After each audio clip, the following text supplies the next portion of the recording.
Ladies and gentlemen, welcome to this afternoon's live commentary coverage of the NASCAR Xfinity Series LiUNA 300 at the Las Vegas Motor Speedway for today's running of the fifth race of the 2025 NASCAR Xfinity Series season. And in today's event, we have for you 200 laps, 300 miles, 45 laps in each of the first two stages, and the final stage being 110 laps, which will take us to the checker, and it should be action-packed to say the least. Las Vegas, one of the better mile-and-a-half tracks on the schedule, had a pretty solid truck race when they were able to race despite the rain issues throughout the course of last night's event, and I think we're going to see a much better all-around race here even today.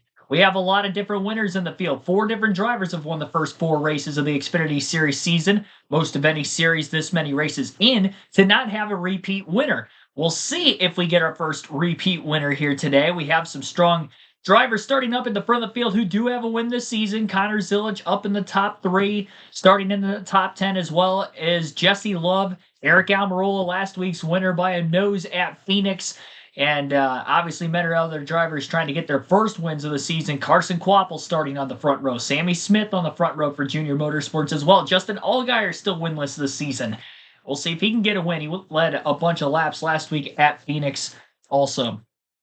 Thank you, everybody, for tuning in, though, here this afternoon for our live commentary stream. Our second of the day. We just wrapped up practice and qualifying for the Cup Series a little over an hour ago. Truck Series race ran very late with the multiple rain delays, as I alluded to last night, and now, obviously, the main event tomorrow at 3 p.m. Eastern with our NASCAR Cup Series race. But for today, we get through this Xfinity Series race first. And without further ado, we'll go through the starting lineup for the LiUNA 300 at Las Vegas. Again, on the front row, all Junior Motorsports here. We got Sammy Smith on the pole, Carson Kvapil starting second, both in search for the first wins of the season.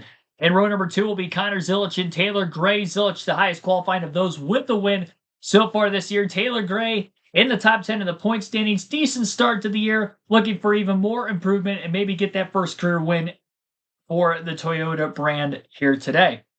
In row number 3 will be Sam Mayer, a former Vegas winner with Junior Motorsports, obviously now driving for Haas. And then Justin Allgaier, another former winner here at Vegas, will start in that row. In row number 4 will be the series points leader Jesse Love and William Sawalich, the rookie. Nick Sanchez, another rookie on the inside of row 5, alongside Jeff Burton, who is off to a great start this season in 2025. Eric Almirola, Parker Retzlaff in row number 6. Retzlaff impressed last week at its speed. At times was up in the top 10. Starts in the top dozen here this week in Vegas. In row number 7, Jeremy Clements and Austin Hill.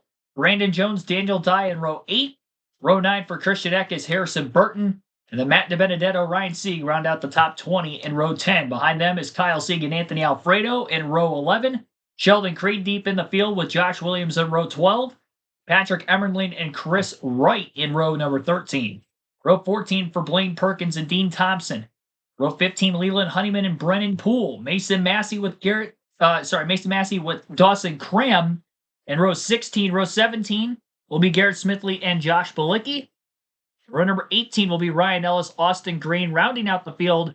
And row 19 of our field of 38 cars, Joey Gase and Greg Van Alst. BRN on the radio broadcast side of things here today, and obviously CW Sports taking care of the visual purposes as far as the broadcasting rights for this race, as they are for the Xfinity Series all the way through this year, all the way through 2031. And for those of you that might not be able to see visually, because I know it is blacked out in some areas, at least that has been the case for the first several weeks. I think one of the bigger markets, I think Tampa, Florida, if I'm not mistaken, it's blacked out this weekend. I did read that earlier in the week. Got a spring training baseball game going on instead. Maybe it's Atlanta. It might be the Braves. It's one of the bigger markets for NASCAR. It might be Atlanta. You have to correct me if I'm wrong in the chat. I saw an article on that earlier in the week, though. Ray Powers at Rumdy Creations. Thanks for tuning in to the both of you. Jackson Robinson, Ty, William Wiley, welcome to the stream. Obviously, welcome in anybody else who I see in the chat for the first time. Our like goal is 50 for the stream today, and we are already at 14. Already a better start to this stream than what I technically had earlier. I didn't state it in the live commentary stream for practice and qualifying, and I don't think anybody caught it. But I went to hit live to start the practice and qualifying stream, not realizing that I had the Xfinity Series race broadcast up and not the truck or not the Cup Series practice and qualifying stream. So when I hit start stream, I actually started the Xfinity Series race stream at 1:30 instead of the Cup practice and qualifying stream. And I was like, oh shoot, I realized it. So there was 11 seconds for like a minute that was up on the channel of the Xfinity Series race stream basically 3 hours early. And I had to quickly kind of go back through, delete that, repost this one so it was up and running for the start of the stream, and then get the practice and qualifying stream uploaded as quickly as I could after the fact. So if you were wondering why I might have been like a minute or two late, that would have been why. And it showed on my YouTube Studio webpage at the time that there were no views, so I don't think anybody saw it. And I was wondering how many people might have actually seen that. So if you saw that earlier today, just let me know in the chat because I thought it was hilarious in the moment. Well, in the moment, it was kind of scary because I was like, oh, shoot, that's not it. I'm glad I noticed it right away. I'm surprised I did, to be completely honest. It was one of those things where I clicked it, I started the stream, and instantly realized I was on the wrong stream. I've never done that before, which is surprising because we've been doing the Truck and Xfinity races all the way through last season. The season before that as well, I did Truck and Xfinity, and I only did Cup Series back in 2022, it would have been. So, 2 full years of basically having a lot of doubleheader streams at the very least, especially on Saturdays, and I haven't done that before, so I'm kind of surprised. I shocked myself, to say the least, earlier. Sid Vic, thanks for tuning in. Have a good one. Yeah, you too. I think we're going to have a good one as far as the race goes today, that's for sure. Can't wait to get this thing underway. Adam Alexander, Jamie McMurray, Parker Kligerman on the broadcast call for CW Sports yet again. So I believe they will be doing all of the Xfinity races all season between the three of them. I don't think we'll see any sort of switch up in the middle of the year. Maybe we will. Maybe somebody gets sick or something.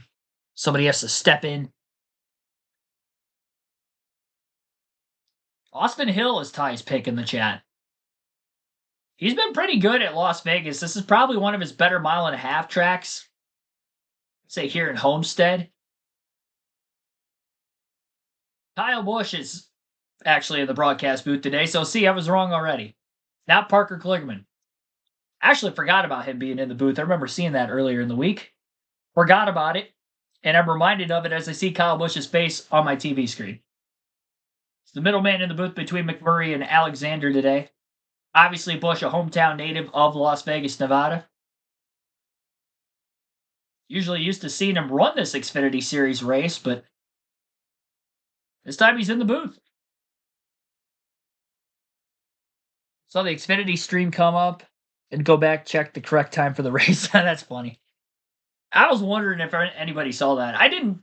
It was kind of such a heat of the moment, and I was, like I said, a couple minutes late to start the live commentary stream for practice and qualifying earlier.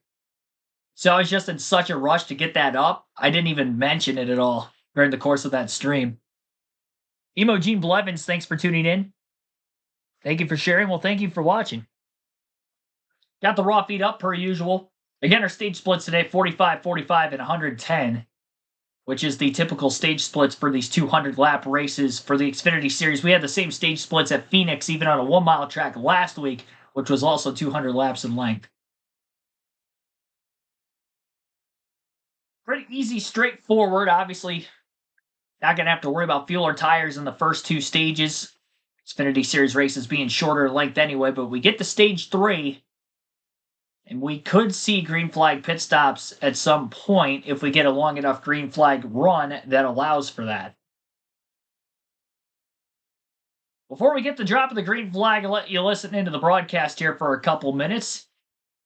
Leader for the first time in his career. So being the RCR car, sounds like they're going going to the 2 today. Starting 3 top 10s in 4 races to start this season. That's really, I think, the balance that they were looking for. I don't think Danny's afraid. He's going to make some good changes to that thing. He's going to be a force today.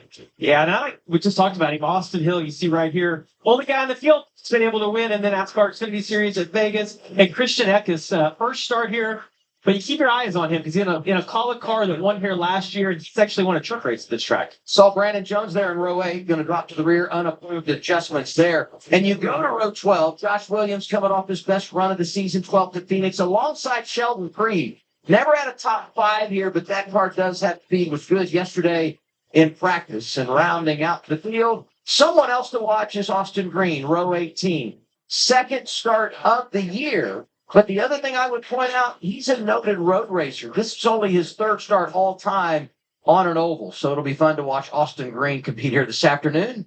Raced earlier this year at Circuit of the Americas, driving for Jordan Anderson, a team that's enjoyed great success early in the campaign. And with that, I talk about Jeb Burton, who had a great qualifying run yesterday, and someone that could be a player here today as well. We're watching Connor Zilic, qualified inside the top 5 yesterday. Let's talk to him. You dial him up, Kyle. Hey, Connor, this is Kyle Busch up in the CW Sports booth. Coming to Las Vegas as an 18-year-old, what does one do in Sin City?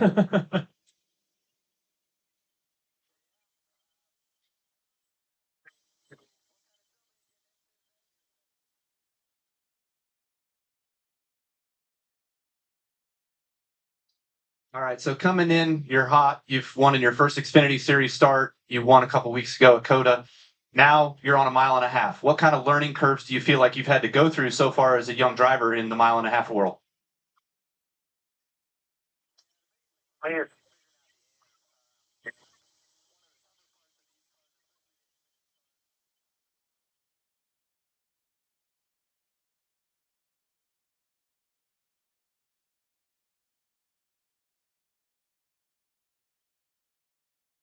All right, man. Best of luck. Show us what you got.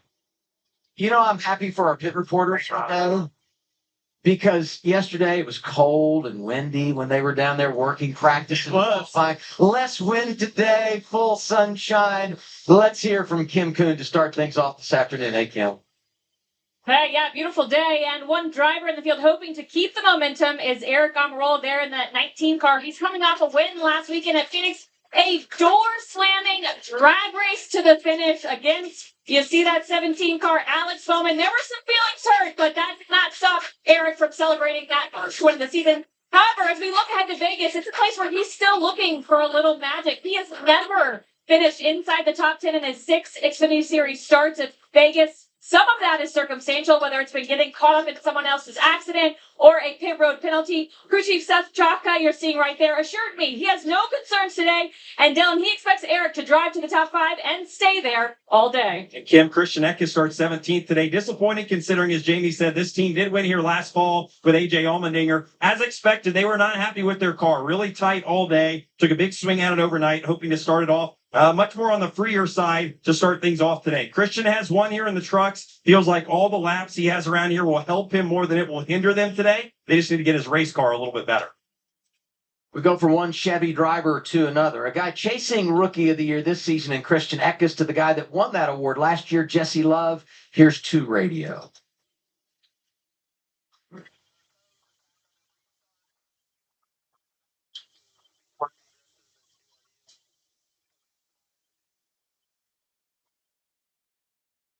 Attack on those restarts. I like it. That's a theme of Las Vegas, isn't it? Pacing the field today, the Toyota GR Supra. Field is lined up. Pole sitter Sammy Smith takes the inside lane. To his right, Rookie of the Year contender, it's going to be Carson Quapple. You got to wonder, is there any nerves in Carson Quapple? First time on a mile and a half, qualifies on the front row, coming to the green, has his teammate on the inside. Top 3 on the starting grid, all Junior Motorsports Chevys, and they're about to lead the field to the green here today. The pole sitter Sammy Smith has elected the inside lane for this initial start in the 8 car. Green flag is in the air. We're underway for the second race of the Las Vegas NASCAR weekend. Race number 5 for the NASCAR Xfinity Series. Gray pushes Quapple, trying to get him going in the right direction into turn 1. 3 wide and nearly sandwiched in the middle, a couple cars back outside the top 10. 1 car loose up against the wall off turn 2. William Sawalich in the 18. Another turn midway down the back straightaway after the fact, and that was Parker Retzlaff. And the number 4 who's got a flat right front as he locks it down. No major damage on the 4 car, but Sawalich's Toyota is destroyed. A lot of damage to the right side, especially towards the right rear, for slapping the right front end of the wall after the fact. Lap 1, turns 1 and 2, caution already. And the rookie Sawalich, who has had an up and down start through the first 4 races, definitely another down to begin race number 5. Early caution. Air. Yeah, it looked like Jeff Burton just packed a bunch of air on that left rear, and Williams trying to catch it, and you get the wheel turned to the right when that thing gets yawed out, and if it catches, it's really hard for the driver not to get into the outside wall. I don't know what did anything wrong right there. It was just result of low grip. These tires are down on air pressure, but I think Retzloff is going to be down a set of tires, but not much damage to the 4-car. Look at that 4 wide. Yeah, they were 4 wide early there. This is sort of the 4-car, seeing how he's going to navigate this accident. He gets bumped a little bit from the 10, just not knowing spotters, everybody getting jumbled up, and everybody's not really ready for there to be a crash off of turn 2 on the first lap, but Jeb, man, you want to be in the gas, you want to be making positions. We just talked about how restarts are important, but man, you got to give a little bit of a gap there. Austin Hill slips through. Jeremy Clements gets by unscathed, and Jeff Burton able to avoid the problem as well. The wheel caution lights are on in Las Vegas. Early yellow here. Well, Sammy Smith under the caution is going to get credited for leading the opening laps of the race today from the pole. Zilich got the second. Quapple, who had that sluggish start through the restart zone, fell to third, with Taylor Gray still in fourth behind him. So more than likely, the front row for this next restart is going to include Sammy Smith and Connor Zilich this go-around. Kenneth Clark, Billy Kramer as well. Welcome to the stream. Michael Turner, Jerry Scray, welcome. For anybody new to the channel watching throughout the course of not only today's live commentary stream, but maybe so far throughout the season, if you are not already subscribed, please be sure to do so. We're on the road to 10,000 subscribers on the channel. Live commentary streams every NASCAR race weekend for Truck, Xfinity Cup races, as well as Cup practice and qualifying. So a double header here for this Saturday, as we usually have for Saturdays, because most Cup practice and qualifying would be the same day as the Xfinity race or truck race, depending on who's at the track or what tracks that specific weekend. All 3 series in action, not only this week at Vegas, but all 3 series will be in action the next 2 weeks as well to follow. Homestead Miami Speedway next week, and then I believe Martinsville the week after.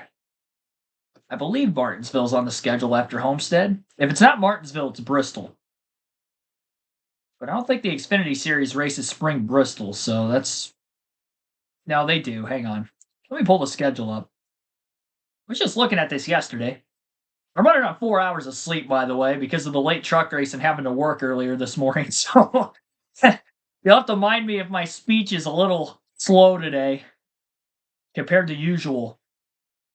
I noticed I made a couple of hiccups during the practice and qualifying live stream earlier. Try not to get too fatigued here before the end of this race.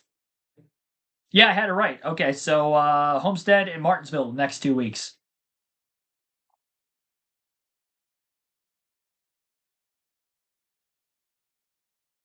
Again, that will be for Truck, Xfinity, and Cup. Same layout as this weekend, too, where the truck race is on a Friday night for the next couple of weeks. In fact, the next 5 truck races are all Friday night races. Friday evening, Friday night. All under the lights except for the Rockingham race on Easter weekend. That Friday, it's going to be a 5 p.m. Eastern start. So definitely a different start time, a little earlier for the weekday side of things.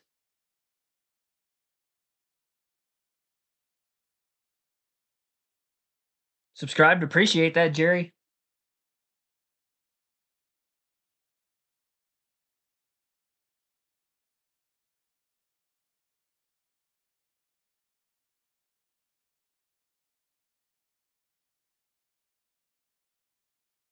Son is in the Air Force. Thank you for your service. I don't know if I should be thanking you necessarily, or I probably should be thanking him, but kind of came out weird. Like I said, my speech is going to be a little off, I think, today compared to normal. Slightly sleep deprived. The Whelen caution lights are on. Whelen, the official warning lights of NASCAR and America's most trusted manufacturer of emergency lights and sirens. Here's one more view of the wreck. We got the circle there for the 3 cars that were kind of involved in this. The 27 of Jeb Burton in the middle just packs a little air, gets too close to that 18 car. That's a rookie driver. There's no rookie stripes anymore, whether he knew that or not.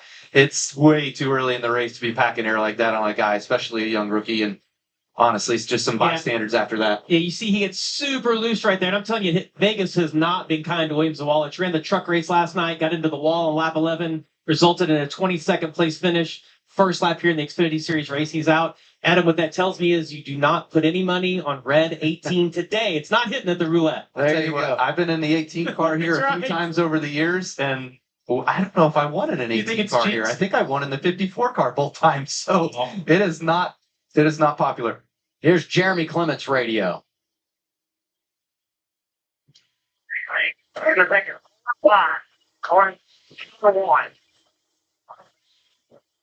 I agree with all that. That's a quick out. Learn if he's going to have a career as long as he wants to in Xfinity, he's got to fill the hell out.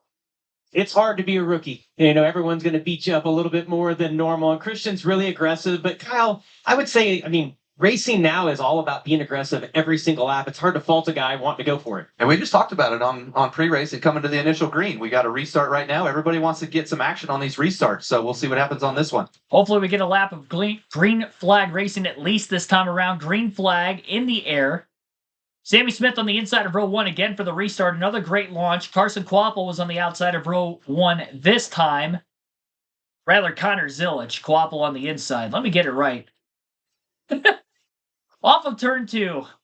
Still 1, 2, 3 for Junior Motorsports at the front of the field. Those side-by-side battle for third between 2 more JRM Chevys. The 7 of Allgaier has reached the inside of the rookie Zilic. And the first green flag lap is completed of the day, and Sammy Smith's still out in front. He's led all 7 from the pole.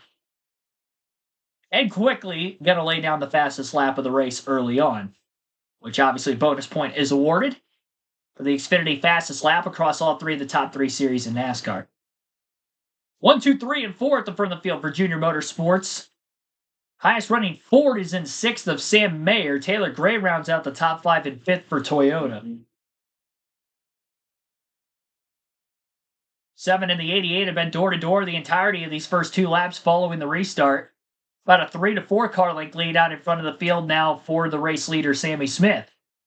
Still a jumbled mess in the middle of the pack. Boy, oh boy, big close calls. Contact made around the 11 of Josh Williams and the 39 of Ryan Sieg. Looked like the side force got lost on the right side of the 11 of Williams. Slid sideways, had to catch it after nearly making contact with the car he was battling with. And then as he started chasing the car up the track, he had caught the 39. I'm surprised that wasn't an incident. Definitely a sketchy start. Winds are high this weekend, so handling is not going to be great despite the cooler air temps, which is slightly over 60 degrees for today's race. I believe yesterday when I checked the weather, for the temperature high, in the air at least, 65 degrees today at Las Vegas. Track temp going to be a little warmer in the sun for really the first time this weekend. Mostly overcast for practice and qualifying, as well as the truck race last night. Obviously, most of the truck race taking place in the nighttime skies as well, especially after the first rain delay. And obviously, handling becoming an issue early on with the lap 1 incidents. And nearly another incident just a couple laps after this last restart. 7/10 of a second lead now for Sammy Smith. Justin Allgaier has moved past the Kvapil and Zilic machines to get to second within the last couple of laps off screen. Jeb Burton, who went backwards a bit on that last restart, trying to gain more ground. It's a little bit outside the top 10. Austin Hill in the 21 battles Kyle Sieg in the 28 for position as well. That battle's for 12. Kyle Sieg's off to a pretty good start. 3 spots gained on the restart, but he actually started mid-pack. So to work himself up to nearly the top 10. Pretty good run for the 28 car. Eric Almirola on the move as well. Started 12th up to 6th. 3 spots gained on that initial lap before the caution. Really less than a half a lap. Just in the right lane at the right time, I guess. Gains 3 more positions since his last restart as well to get to that spot. We scroll down the leaderboard a little bit more. Most positions gained. It looks like Brandon Jones is up 9 positions to 21st. Starts deep in the field today. Parker Retzlaff up 13 spots to 23rd. He got in that spin trying to check up. Got ran into from behind after Sawalich had hit the wall. No major damage on that 4 car. So he's making a quick turnaround. Daniel Dye started towards the tail of the field. He's up 9 spots. Minus 14 for Josh Williams, who got loose a little bit ago. Fell all the way back to 36 after nearly crashing into Ryan Sieg. 6 spots lost for Jeremy Clements, Patrick Emerly as well. Those are some of the bigger losers, if you will, at the start of the race. Sheldon Creed making a pass on Kyle Sieg for position. That was for 13th. Sammy Smith getting really loose off the exit of turn 4. Hammer down time for the 7 of Allgaiers. He looks to the inside of the start-finish line. Quick side draft to lead that lap by less than a half a car length, and he will be clear into turn 1. First lead change of the race, lap 15 of 45 in state. Through turns 1 and 2, it holds clear off the exit of the corner, and he'll look to try to grow that lead out. Junior Motorsports sweeping the top 4 in the early going of this race. Justin Allgaier leading his first laps of the day. Sammy Smith is still in second. Carson Kvapil third, and then Connor Zilic is fourth. Taylor Gray in fifth. Eric Almirola sixth. Sam Mayer seventh. Jesse Love eighth.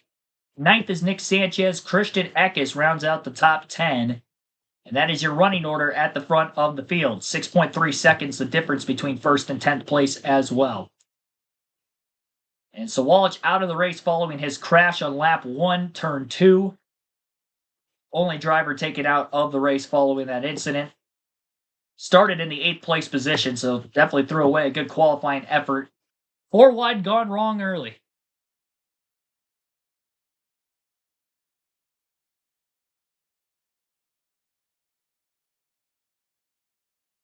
Just have plenty of coffee nearby. Well, okay, so I've already had 2 large iced coffees from McDonald's to try to help me get through this, so I'm not drinking any more caffeine. I'm either going to have a major headache or I don't drink coffee very often, so I already kind of get a little jittery sometimes. And I think that could be part of the problem why I'm messing up on my speech too. It's not just the combination of being tired, but I feel like I'm definitely speaking faster than my brain can comprehend at this point.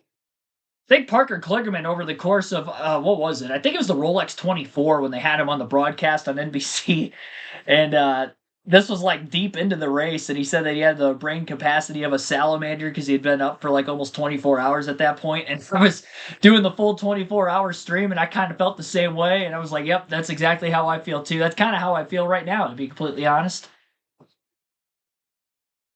Yeah, that was tough this morning.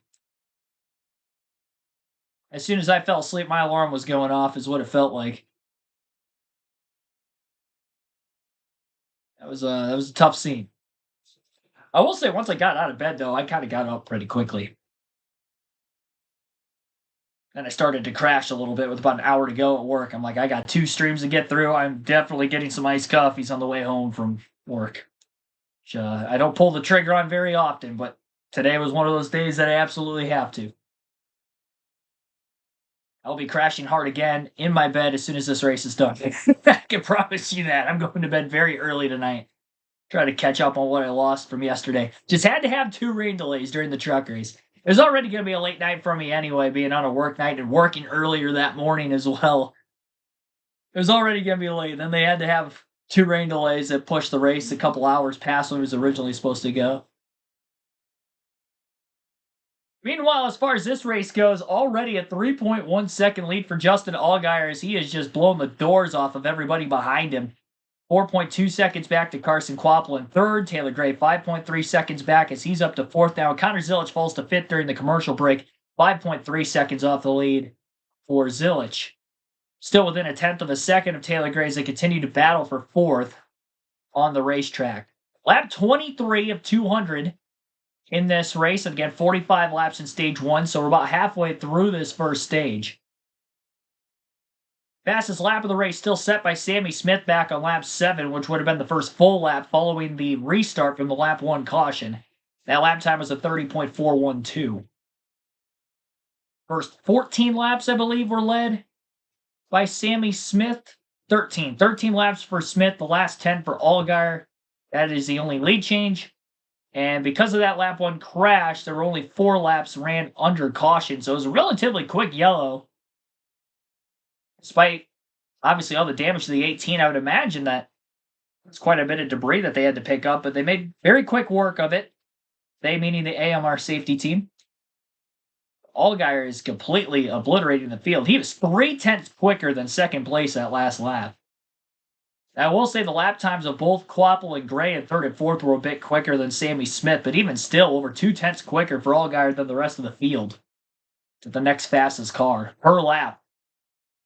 That's a second of time gained over the course of 5 laps, which makes sense that he's got a 4.3 second lead when you consider the fact he's only been leading for less amount of laps at this point than what Sammy Smith had led to start the race. Delbert Wilson, welcome to the stream as well. If we do end up getting an interview at all from Sawalich, then you guys will get to listen in. Ty Dillon on standby here. Might be for Josh Williams in the 11 team. I have to listen into this. We're not going to make you stay out there if you feel that bad.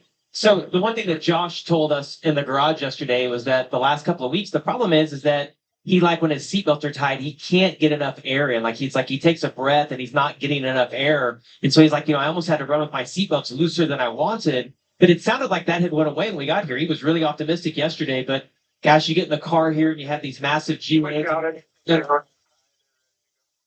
Yeah, that's going to be great if he can get to the end of stage 20. That's going to be a long 20 laps for him. But if he can get to that point, I think he and Ty are similar size. So hopefully Ty can get in there and get all the belts right. And that's such an uncomfortable position for Ty to be put in. Especially if they haven't done anything in the shopper ahead of time. I mean, he's just going to be jumping in there and having to go. But they are similar in size enough that I don't feel like that should be too big of an issue. But still, driver comfort is driver comfort. Huge. 2 Joe Gibbs Racing Toyotas look solid here in the top 5. Almirola and Taylor Gray. 1, though, difficult start to the afternoon. William Sawalich done for the day. They debate.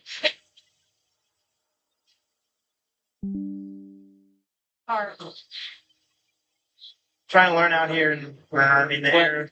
He's had a heck of a weekend. He even broke the mic. The truck race didn't go well. He crashed the Xfinity race and then he broke her mic. He had a flat tire on the way in this morning. Had to Uber to the track. They told to us. the track. I mean, he's checking all the boxes, and none of them are good. Yeah, that's right. All right, I like what we're seeing right now. Track's widening out, laps on tires, getting a little bit of age here, guys slipping around a little bit, trying to find that grip and figure out where it's at. Lane 3, 4 seems to be a little bit of a strong storm up top in 3 and 4. 1 and 2 still, I've seen more cars sort of down low on the bottom of the racetrack. Here, they're both trying to paint the line. But I do remember a few laps ago, we were way at break. The 54 did pack air on the 88 to get by him. So maybe the 88 remembers that and wants to get him back a little.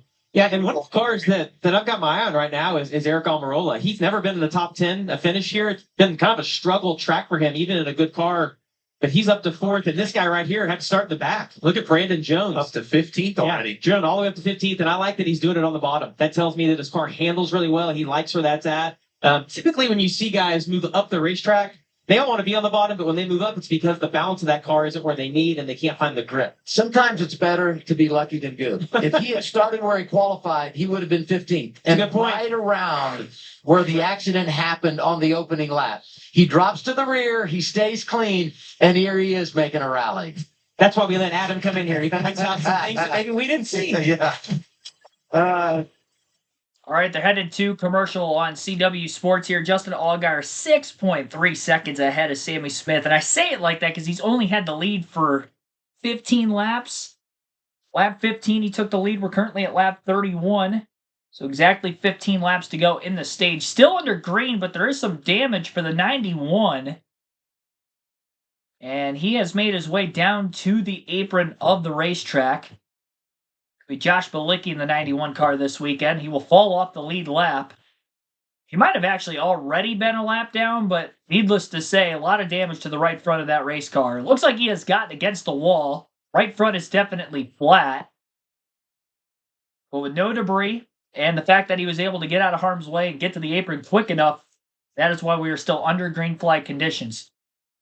Eric Almirola continues to try to progress forward as he is in search for back-to-back wins. The only other car lap time-wise that is somewhat similar to Justin Allgaier.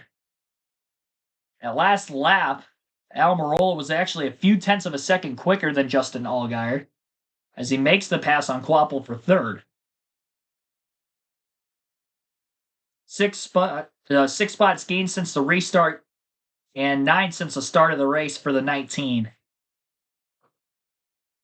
Didn't lead many laps last week en route to his win, but close one in that overtime restart, stealing one from Justin Allgaier, and we'll see if he can maybe steal another one from him. Brandon Jones up 15 positions from 30th to 15th already. Same for Daniel Dye from 35th to 20th.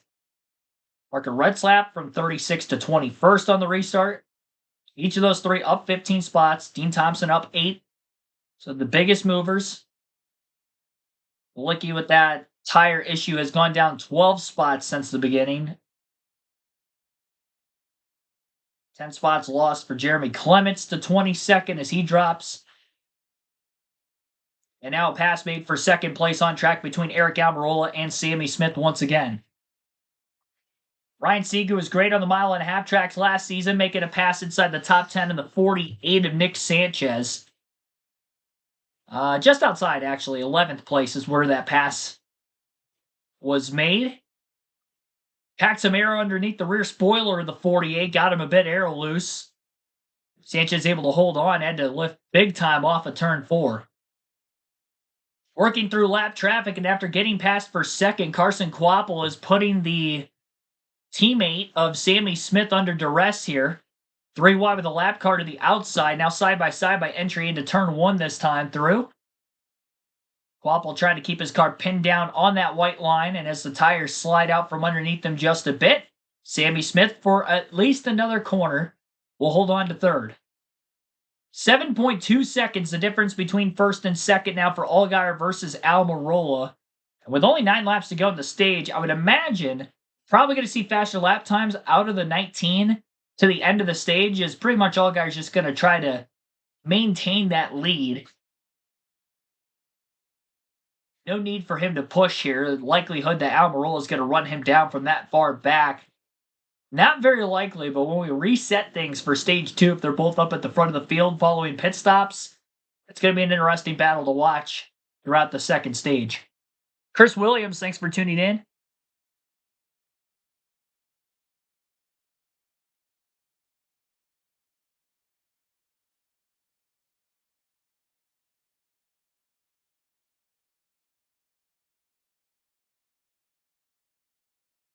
Alrighty. We've got 7 laps to go in stage 1.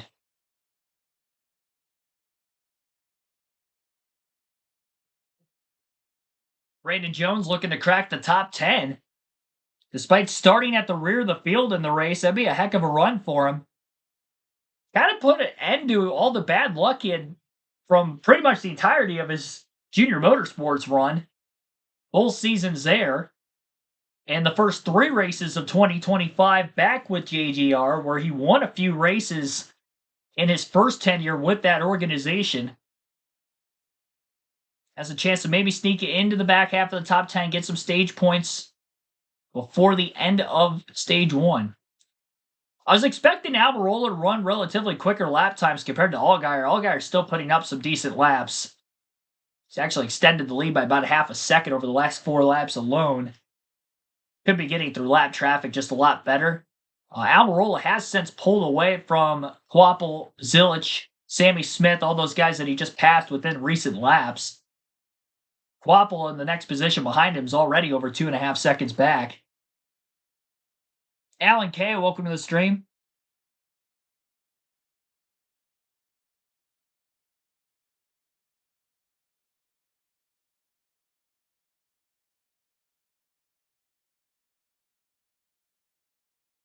Appreciate that, Billy. In the chat. Zilich also getting by Sammy Smith. So Smith started on the pole, but he's definitely fading quicker by way of tire wear than the other Junior Motorsports Chevys who have all surpassed him. Taylor Gray is probably going to get by him as well for 5th. Still enough time to do so. Holds a more steadier wheel in that middle to upper group through 3 and 4. Should have a slightly bigger run down the front stretch, and we'll see him try to make the pass in 1 and 2. Sammy Smith is going to enter wide, and he's going to give up the bottom. Taylor Gray glued to the white line. Not able to get back to the gas as soon as Sammy Smith, and Sammy's going to widen that gap out. Still 4.5 laps to go for those two battling for 5th rather, at the end of stage 1.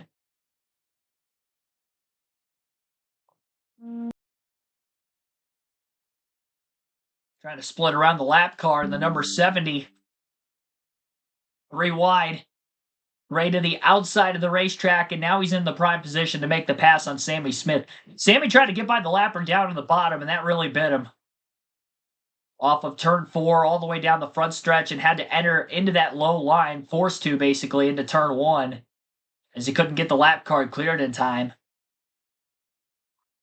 Gray ripping the boards through 3 and 4 on the outside, and will try to pull away as he gets back into the top 5 again. Sam Mayer's dropped back a few spots from 6th to 9th in recent laps. Ryan Sieg just made a pass for that final stage point position in 10th as he battles rookie Christian Eckes. Coley outside of the top 10 here in the early laps. Josh Williams might have to get subbed out here for Ty Dillon at the stage end, as he is feeling ill behind the wheel again. Had the issue for several weeks now, as stated over the broadcast. I think it was Atlanta. I remember them saying something over the broadcast that he felt sick as well. I don't know if it's a diet, kind of issue there, or, hopefully it's no major underlying issue illness-wise. We've seen that with drivers in the past. Obviously, he was talking about with the belts being, pulled tight, but still have to wonder. I would imagine, especially in this day and age, he's probably getting some sort of test done during the week to try to eliminate that issue in any way, shape, or form. Apparently, he felt fine through practice and qualifying, but 20 laps into a run here in the race, not so much. Nearly an 8-second lead for Justin Allgaier as he circuits off of turn 4 to end stage 1, dominating by way of margin of victory here for stage 1. He's already lapped nearly half the field as well. And he gets his first stage win of the race. 8.2 seconds, the margin of victory in stage 1 there for the 7 over the 19. Eric Almirola was in 2nd, Carson Kvapil 3rd, Connor Zilic 4th, Taylor Gray 5th, 6th for Sammy Smith, Austin Hill 7th, Jesse Love 8th, Sam Mayer 9th, Ryan Sieg gets the final stage point in 10th.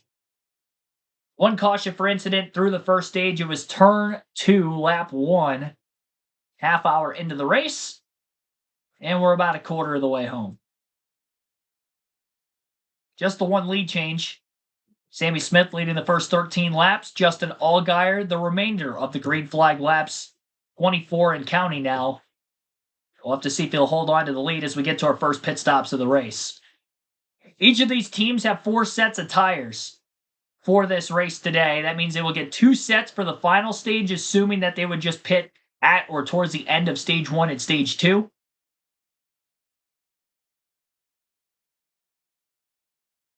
So that could become a determining factor in stage 3 if we start to see a bunch of incidences. Didn't have many in the truck race yesterday. That was the same for the season before. Already with one early incident, though, in this Xfinity race. We'll have to wait and see what the next couple of restarts will bring. We know we're guaranteed 2 more with the stage yellows. Got just over 100 people watching concurrently. Greatly appreciate that, everybody. Our goal is to get to at least 50 likes on this stream. And as of right now, I just exited out of the chat. Hang on. I didn't mean to do that. I logged out of it. We got 28 likes, so we're still well away from that goal. Obviously, it's early in the race still as we just finished stage 1, but definitely want to hop on that. Much appreciated. Subscribe for more daily NASCAR content. You can vote for who you think is going to win the race in our chat poll. 52 votes have already been casted. We usually close that at the end of stage 2.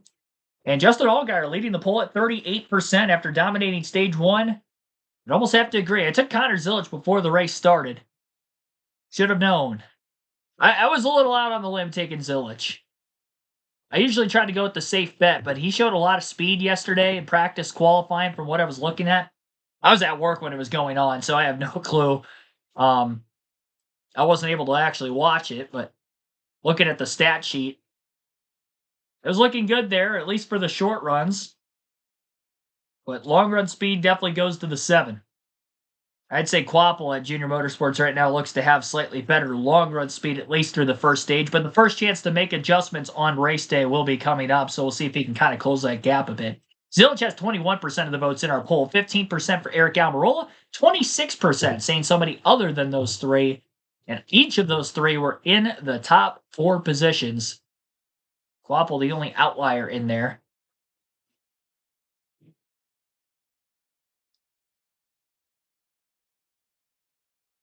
Again, we will have pit stops shortly. While we await that, we'll take our first break of this stream. You're listening live on KRC to the LiUNA 300 at Las Vegas.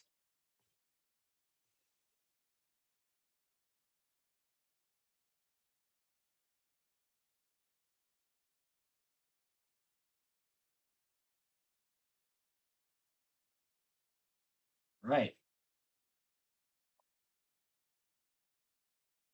Got a car stalled out on the racetrack. Jeremy Clements in the 51 under the yellow flag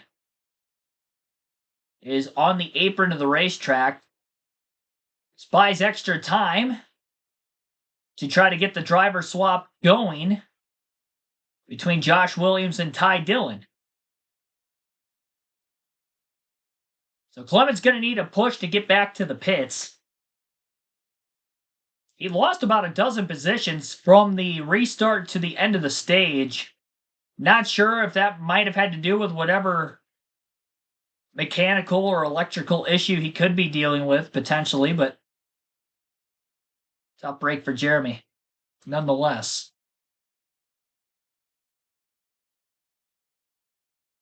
It's like all the tires are up, so I don't think that's the issue. Obviously, usually with the interior liner and the tires for these Xfinity cars, they don't get stuck on the roadblocks like they do with the Cup Series.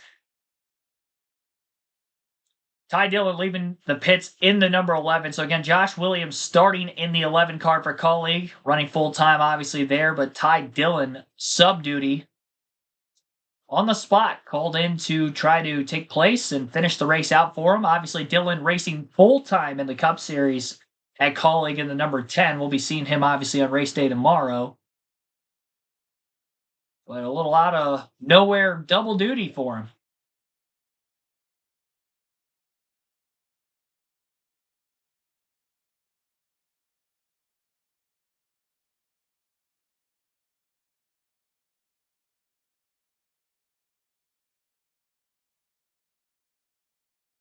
I didn't realize Parker Retzlaff was a Wisconsin native. I mean, to be fair, I don't know where a lot of these guys are from in the Xfinity Series, especially a lot of the younger drivers. Pit road is open. We've got our first stops. Settled into the 5th spot. He's the first pit box on entry to pit road. They were pretty tight that whole section, so you guys called that correctly. Just going to make an air pressure adjustment. It looks like 4 tires and fuel on the 54th then. As we look at the leader, Justin Allgaier, you're going to see him soon. Top of your screen, Jim Coleman, crew chief telling him, pull it off as much as you can, turn it off when you can. 4 fresh, give your tires fuel. They'll pull some tape. Middle box, 19 of Eric Almirola. Fired off in rear lateral. Front to the bottom, he said he could use 4 turn. Overall, just need to turn better without getting out that side bite. And then finally, Carson Quapple finishing up his stop. He was just fighting loose at center. If he hits the bottom off 4, he loses all grip. So Andrew Overstreet, the crew chief, said, we'll just do air pressure to tighten it up. Nearly contact, 3 wide, leaving the pits there. Sammy Smith nearly got into Connor Zilisch. There's already a car to their outside. 6 positions lost for the Stage 1 winner there, Justin Allgaier. And so he is now going to be restarting back in 7. Looks like Eric Almirola won the race out of the pits, and he will be the leader. the first time today. Our third different driver to lead. 2 lead changes now. Again, 45 laps in stage 2 as well.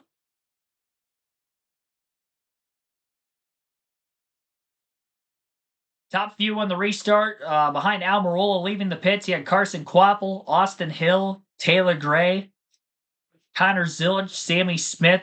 Then you go back to Justin Allgaier, as I mentioned. Brandon Jones up to 8th after starting at the rear. Maybe look out for Brandon Jones in this one. He gets track position.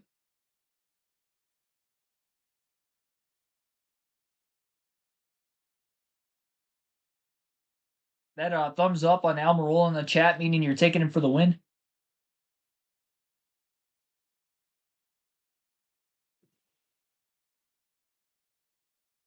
Not a bad pick. We'll take a look at the series point standings. They're scrolling at the top of the screen, but we'll highlight that during our stage 1 break. Through the first 4 races of the season, we've seen 4 different winners. One of which, obviously, not running full time. And that would be Eric Almirola.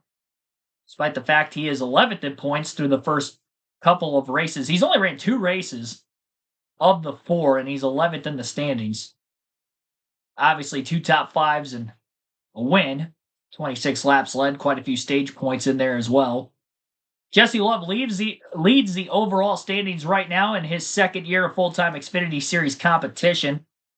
2 points ahead of Justin Allgaier. Stage win here for Allgaier is his second of the season. Sam Mayer's 3rd in points at Haas. 13 back, 20 back for Austin Hill, another one of those winners. Sammy Smith, our pole sitter today, 5th in points. Sheldon Creed is 6th, nearly got a win at Daytona at the very start of the season, ended up 3rd.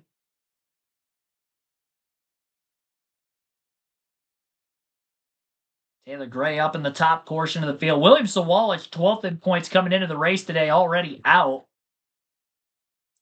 And with how tight the points are here, he could end up much further back in the point standings. Slow starts for Connor Zilic and Carson Kvapil this year, outside of the fact that Zilic did get his win at COTA. That's his only top 10 of the season.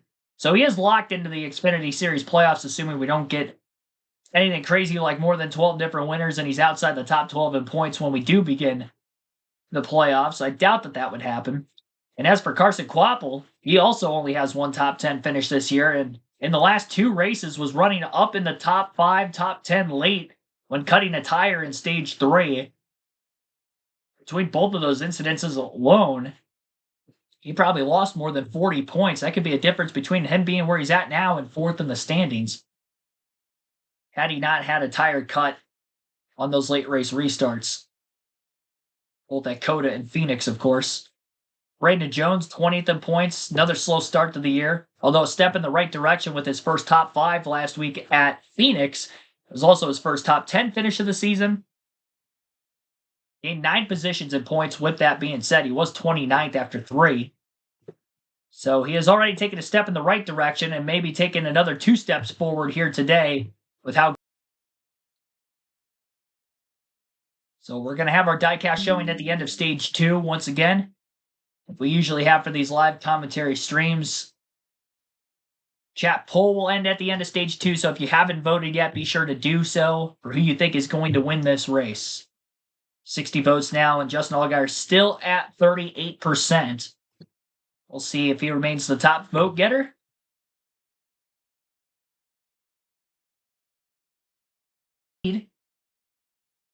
Went through traffic on the last restart with the best long-run car. Now he's got to do it again. This time he's got some faster cars in front of him who he didn't have to pass before, like Eric Almirola, Carson Kvapil, who are just kind of chasing him down a little later in the stage. No surprise Austin Hill's pit crew gained him several positions on pit road again. I think he was up 4 spots. That's why he's restarting in 3rd.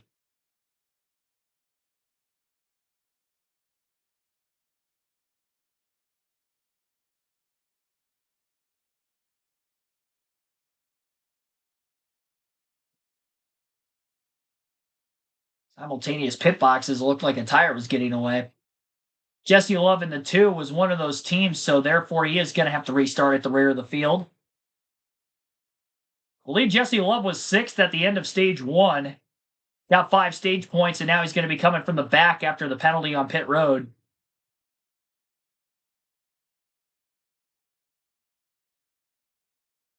We'll have about 39 laps to go in stage 2 when we get this restart. Quite a few laps under the stage yellow. More than usual. 8 of them. Longer caution for the stage than what we had at the start of the race with the lap 1 incident. That doesn't make any sense. To be completely honest, we had no incident on track this time.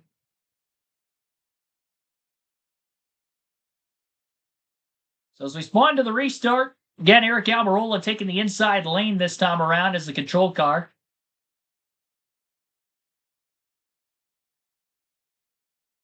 Ryan Sieg a little slow on the get up to speed into turns 1 and 2. A lot of 3-wide racing getting around him. Brandon Jones stuck in the middle of it. And there's a tire rub. Can't tell who that is in the bottom lane who might have gotten into the 39 of Sieg, and that would be the 10 of Daniel Dye, who is up quite a few spots from the back of the field as well. Just outside the top 10, and that left front looks like it might be starting to go away if he doesn't get to pit road shortly. Sieg was 10th at the end of stage 1, so obviously lost a ton of track position. Failing to get the speed as quickly as he did. Austin Hill gets in front of the Junior Motorsports Chevys on the restart to get to 2nd. Carson Quapple, side by side. Connor Zilic to his outside, trying to overtake him through turns 3 and 4. Smith putting a lot of pressure to try to get back around Austin Hill. Hill blocks on the front stretch and will maintain in front. But even in front of him in the windshield is the race leader, Almirola. He's got the clean air advantage for the first time in the race. Sammy Smith still has the fastest lap, which was still the lap from lap 7. Though on the restart, Austin Hill and Eric Almirola ran their personal fastest laps at lap 55. Still over a 10th off of Sammy Smith's time early in the race. Sammy's been putting a lot of pressure, specifically off turn 4 on Austin Hill, but Hill's had better straightaway speed down the front the last couple of times.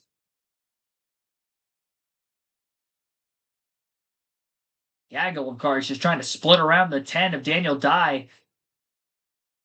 Stuck in the middle of a hornet's nest. Got Jeb Burton he is trying to work by, as well as Kyle Sieg in the 28.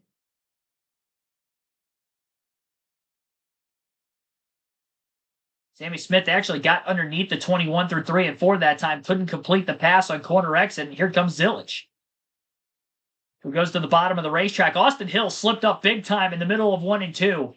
Fell off the inside line, and he's going to get split 3 wide. Almost squeezed the 8 car into the wall off the exit of the corner, and the 88 might be able to get by both of them.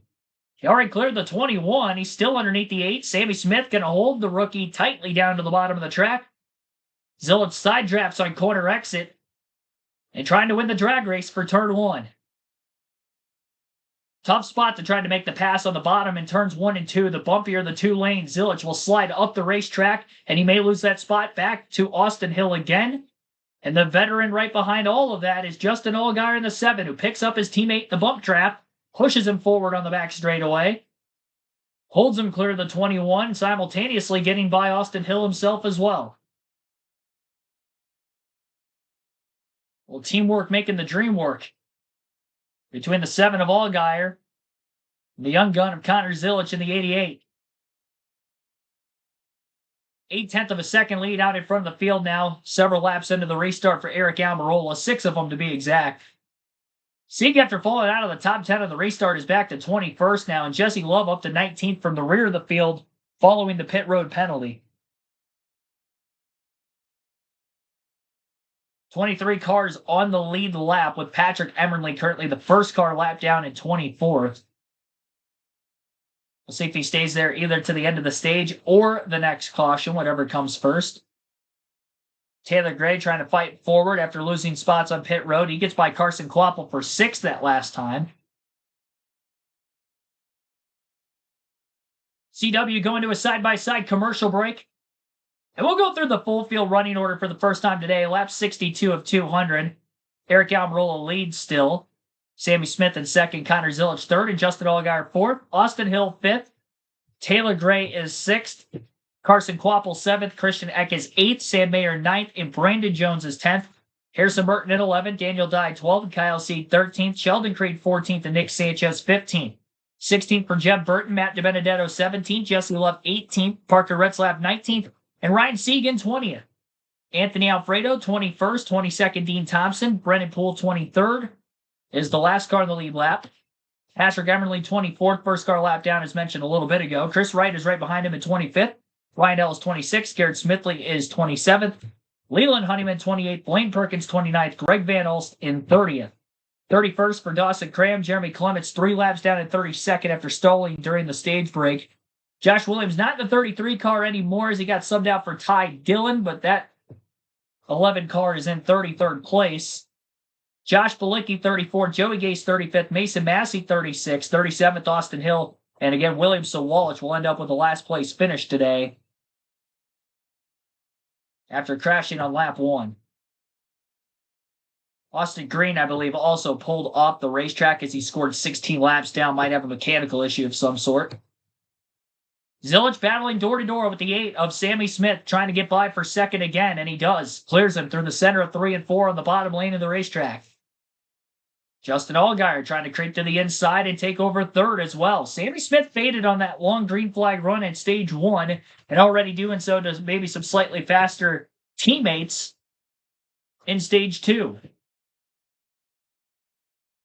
Ryan Sieg finally starting to regain the momentum that he lost on the last restart as this run carries longer. Battles Jesse Love for 18th, who might have used his tires up a little earlier in the run to gain all the track position he has after restarting at the tail end of the field. Sam Mayer, Carson Quapple, closest battle for position in the top 10 as they battle for 7th. We'll take another break here. You're listening live on KRC to the NASCAR Xfinity Series LiUNA 300 at Las Vegas.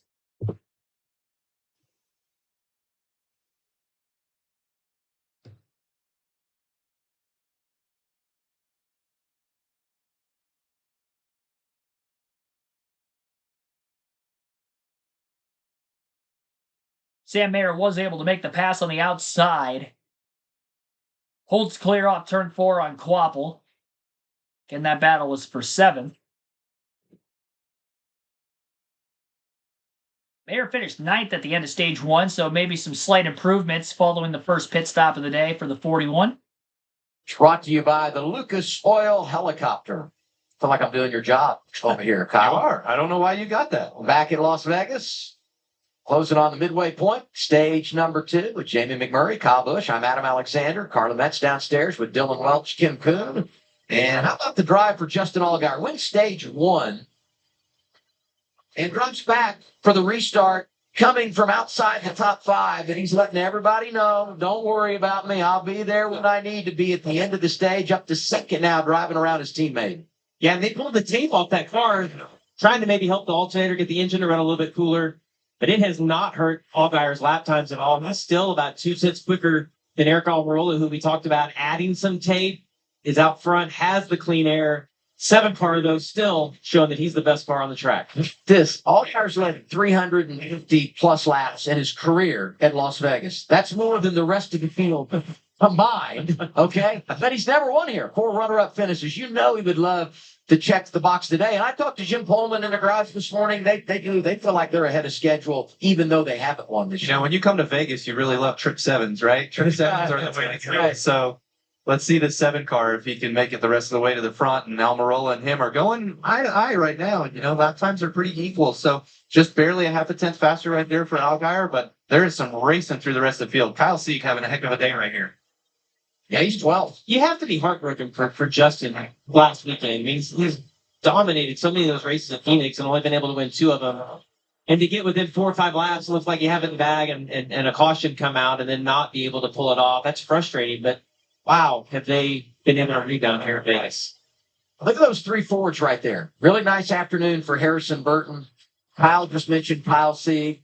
Maybe a bit of a disappointment for Creed, who's outside the top 10. 35 is Greg Van Alst off the pace, and see if he can get back around to it.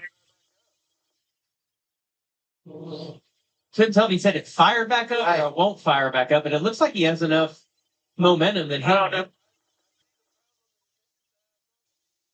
That's a terminal electrical issue. That's not good, is what that is. And when it's arcing out, the next thing is, I got a fire. Let's not have that happen here. Hopefully Greg can make it back around. Seems like he's got enough pace to get back, but these guys are going at it right here. This is a 10th place battle on the racetrack. Yeah, and Harrison Burton's been pretty fun to watch. He's been able to work the bottom. You see on the inside right here, Christian Eckes sliding up the racetrack, but he's also been able to make some passes really high in turns 3 and 4 and generating that run. Oh, it's so close right there. So close. I think they did. Yeah, maybe not, but We all flinched. man, That's right. I jumped. Yeah, and as you watch, you see the 25 will make up a lot of ground through the middle of the corner. Oh, no. Unscheduled stop, Austin Hill. Reporting a vibration from the 21 car. Loose wheels, the only thing that I could comment on. And he was running in the 5th position. So strong day going awry for the 21 bunch. Driver that won here 2 years ago. Kim, here he is. Yeah, and that vibration is what he was reporting on the radio. He said it kept getting worse lap after lap. He thought it was the right rear, but then we also heard it could be the left rear actually is what was causing the problem. He said it was really bad on entry, got worse on exit. So they're going to take 4 fresh Goodyear tires fuel. There were loose lugs on the left rear confirmed by the team. So they pulled that off. Great call then by Austin to get to pit road, not have the issue on the racetrack. He's got a fast enough car. If we get a couple of cautions in this race, he'll get back on the lead lap. He'll get back on the lead lap, but he's down a set of tires. So if it comes down to something towards the end where there's a restart within 20, 30 to go, he's not going to have them. So I will say this, though. He might be able to connect this pit stop to his first pit stop in the final stage and not, we'll see how they manage this, Yeah. but that would be one thought process for them is we go to the front in the battle for the lead. Allgaier is there. It's just a matter of time as you see Justin generating a huge run on the top. lap To traffic, turn 2. lap traffic gives big way to the leaders here so they can race it out. 74 Dawson Cram, the lap machine that pulls wide. Both of them painting that line through the corner. Yeah, and the one thing to watch is you see the 7th. He's going to be a little bit lower than Eric Almirola in front of the green 19 car, but he also can stay lower just a little bit longer around the corner, and when you can do that, just generates so much speed. That's his moneymaker right there. I feel like turn 2 is the 7 car's moneymaker. He's really strong over there. I feel like they're pretty equal down in 3 and 4. Let's see if the 7 goes off bottom. He does not. So, he loves painting that line. They both seem to be really content in going down there and not really venturing out wide like we saw some other guys do. Yeah, he missed it just a little bit on the entry right there. Wasn't able to get to the bottom. And you see He how lost much of a that gap that he generated Yes. right there by missing that. Yeah, he made turn 2 gap and closed it a little bit. He missed turn 4 and the gap gained. So there's definitely some accordion action going on between these two. Great battle for the race lead. Almirola, Allgaier, Zilic, Sammy Smith, Sam Mayer, the top 5. So Justin Allgaier was able to close to within a half a second to 0.4 of a second of our race leader, Eric Almirola, and he's been about that close for the last 6 to 7 laps. Hasn't been able to get within about 3 to 4 car lengths behind Eric. He is able to get a little bit closer.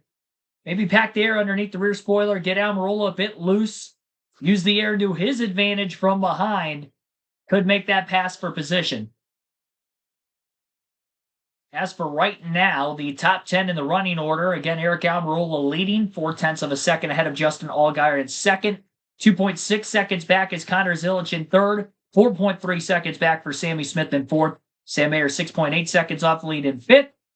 8 seconds back is Taylor Gray in sixth.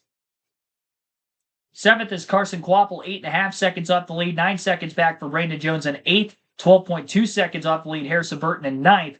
Sheldon Creed, 12.2 seconds off the lead as well in 10th. So close battle there for ninth between Harrison Burton, Sheldon Creed on the racetrack. Kyle Sieg also still pretty close to him. A 3-car battle for those final couple of positions to get some stage points at the end of stage 2. 11 laps to go in the second stage with where we're at right now. Caution free so far through stage 2. The only caution for incident was all the way back on lap 1, turn 2, when William Sawalich had gotten up against the wall. Air taken out from underneath his rear spoiler on that opening lap from Jeb Burton in the 27, who at the time was behind him. Patricia Smith, thanks for tuning in. Thanks for the thumbs up there as well. Still sitting at 37 likes on the stream. Be sure to hit the like button if you have not done so yet. Our goal is at least 50 for the stream, but we have way more than that many people concurrently watching. Allgaier finally getting closer to Almirola. Once Almirola started to get into lap traffic, it has dirty air packed on the nose of his car with cars running the similar line on the bottom. That has really allowed for Justin Allgaier to close in. Allgaier's got a big run this time off of turn 4 as he runs the middle groove of the racetrack. Almirola swings wide, trying to hold on. And now he'll block at the start-finish line. Nose to tail, top 2. 9 laps to go, stage 2. Lap 82 of 200 overall. Still sitting at just the 2 lead changes to this point. Again, Allgaier in the middle groove of the racetrack. Through the bumps on the bottom for the 19 of Almirola.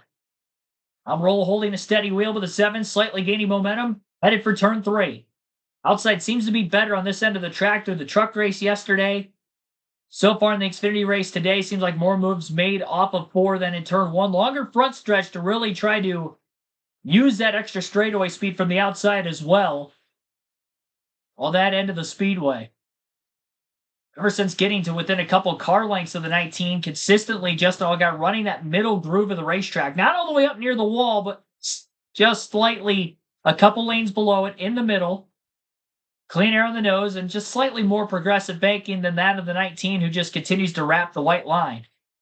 It was Almirola who stole the win from Allgaier last week on the overtime restart. After Allgaier had a decent lead at the time of the last caution, forcing that overtime restart. And now, obviously, roles are reversed where the 7 is trying to run down the 19 just a week later. Matthew Dorter Bruno, Lincoln Kim Hollingsworth, thanks for tuning in. In the chat. 6 to go this time by. Just 1 lane off the inside for the 7 of Allgaier.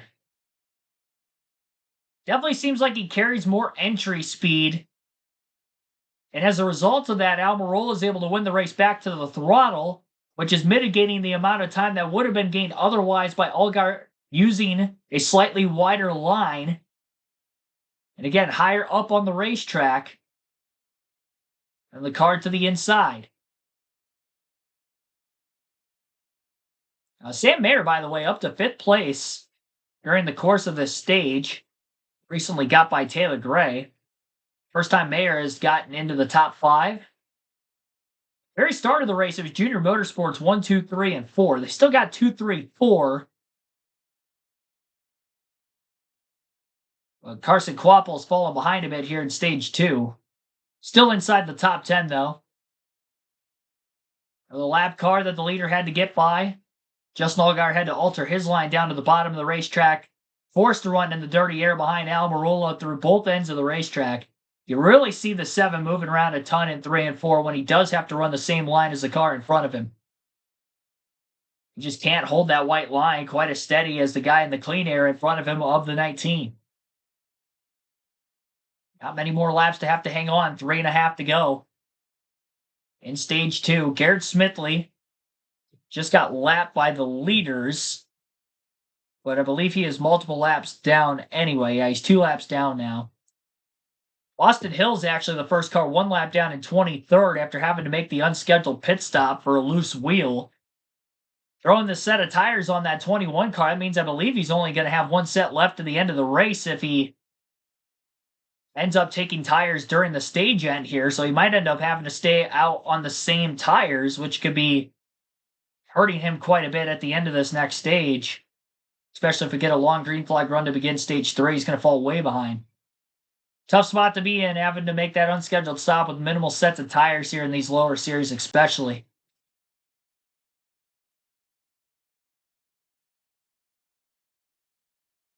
Allgaier to the inside of Almirola at the start-finish line. Uses the apron in the shortcut to his advantage. And he's also going to use the lap car of the 71 as a pick to make the pass into turn 1.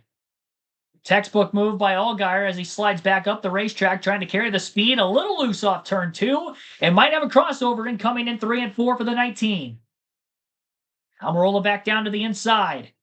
1 lap to go on the stage at the line. Great run on the bottom for Almirola, a power move to get back by the 7 after losing the lead a half a lap ago. Second week in a row, these guys are trading the lead back and forth. Stage 2, they had an incredible battle at Phoenix, picking up where they left off. Stage win's going to mean a lot more for Allgaier as he's battling for the full season points. He already got the stage 1 win. He's going to go to the outside of the racetrack through 3 and 4 in a desperation move to try to gain time on corner exit. But I don't think he's going to have enough straightaway to make up that ground. He actually lost time. And Eric Almirola will win stage 2 here at Phoenix.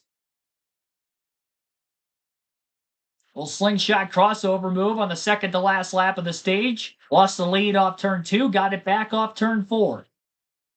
0.3 of a second he beats Justin Allgaier by in that stage after losing by more than 8 seconds. In second behind the stage 1 winner Allgaier in stage 1. Connor Zilic third in the stage, Sammy Smith fourth, Sam Mayer fifth. Carson Kvapil got back to 6th.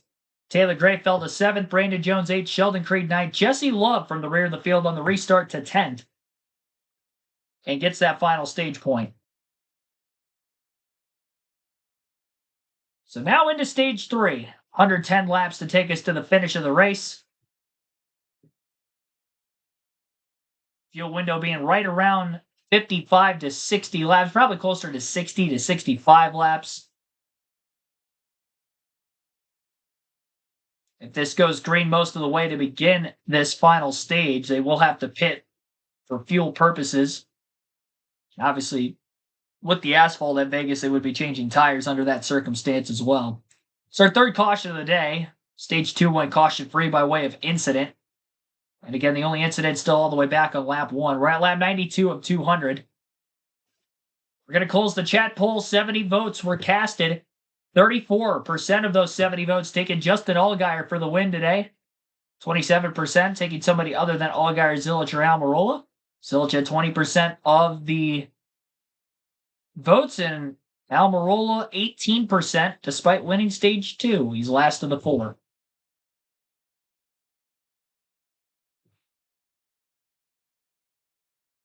First stage win of the season, and just the third race through the first 5 entirely for the Xfinity Series season for Eric Almirola.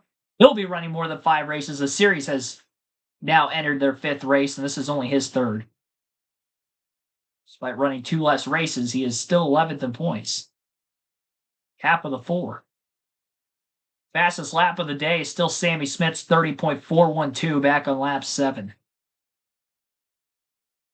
For anybody wondering who's got the current Xfinity fastest lap. And time for our Stage 2 diecast showing as well, as we're during the stage break here. And today's a classic Busch Series paint scheme. This is the Charter number 60 Roush Fenway Racing Ford Taurus. This car specifically is from the 2002 season, driven by Greg Biffle, former Busch Series champ. My original favorite driver growing up.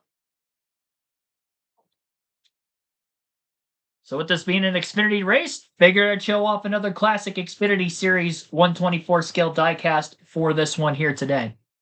For the Pennzoil 400, we had the Ryan Blaney Pennzoil scheme from 2018 on our live commentary broadcast for practice and qualifying earlier. I'll have another Pennzoil scheme for you tomorrow for the Pennzoil 400 race as well. I try to theme it out the best I can, at least. When I start running low on the ones I've already shown, it gets kind of hard to space it out. Try to go significance with racetracks, stuff like that. Biffle from the West Coast as well. Grew up in Vancouver, Washington, born in Portland, Oregon. It is a nice car.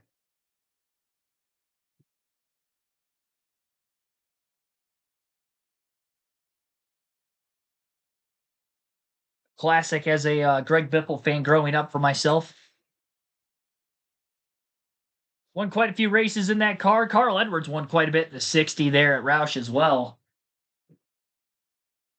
That was before the number 60 was cursed in the 2010s.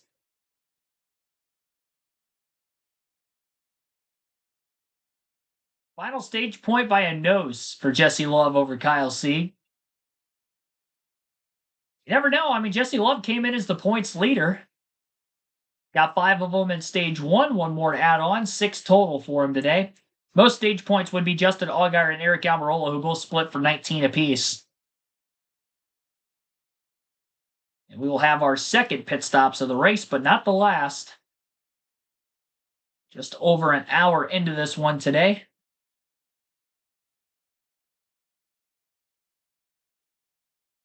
$15 stage points for Connor Zilic, 13 for Kvapil, Sammy Smith with 12, 10 for Taylor Gray, Sam Mayer with 8. Love had 4, so I guess he was 8th at the end of stage 1. I thought he was 6th. Apologize on that. 4 for Austin Hill as well, 3 for Brandon Jones. So the most stage points earned for the race today. Top 5 every week, 8 stage points today. We're ready for pit stops. Let's go to Progressive Pit Road. Dylan? Yeah, and it has been a pretty good, solid day all around for Sam Mayer, 41 car there at the top of the screen. He said they were better than the first run, but they got tight once again. They're going to make a wedge and an air pressure adjustment just to get him a little bit freed up for the end here, Cam. Justin Allgaier in that middle box. Justin said the car is very tight, and Justin is very frustrated. Crew Chief Jim Coleman's going to free him up, especially for the middle of the corner. Once you get ahead of the racetrack, it's going to be 4 fresh fifth-gear tires, air pressure fuel. They'll go on the jack down at the bottom. The 19 of Eric Amarola saying, man, that was a lot of work. He's really good. Heaving Justin Allgaier. Eric saying, I need a little bit of everything to run with Justin. Needs more turn, more rear lateral, and he's on the splitter just a little bit as the race up pit road happens now. Big time slow stop for Sam Mayer in the 41. 17.7 seconds. It's going to drop him out of the top 5 from 5th back to 8th. Eric Almirola wins the race out of the pits. 1 spot lost for Justin Allgaier. Not as many losses as the pit stop before that. Connor Zilic up 1 to get to 2nd. Hey, Zilic was 3rd at the end of the stage. He was my pick to win coming in. Obviously got to ride it out to the finish. He's doing well for himself despite not a lot of oval experience, especially on the 1.5 mile side of things. Only ran a couple of them last year for Junior Motorsports part-time. The very end of the season, and obviously the first 1.5 miles of 2025 and his full-time rookie season for the Xfinity Series.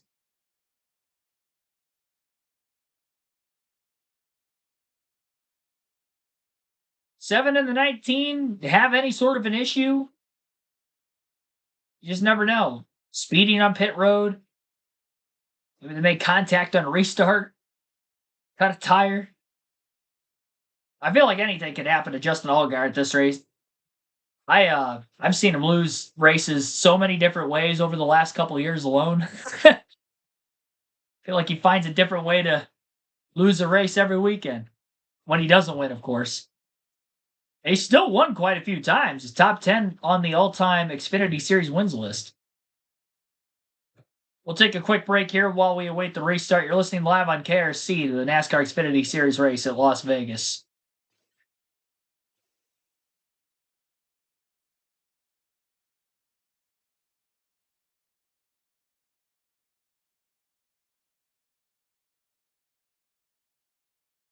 Gonna make sure I get my phone on a charger here before the restart also.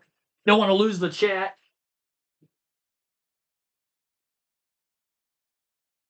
It was my fault for not charging it between streams.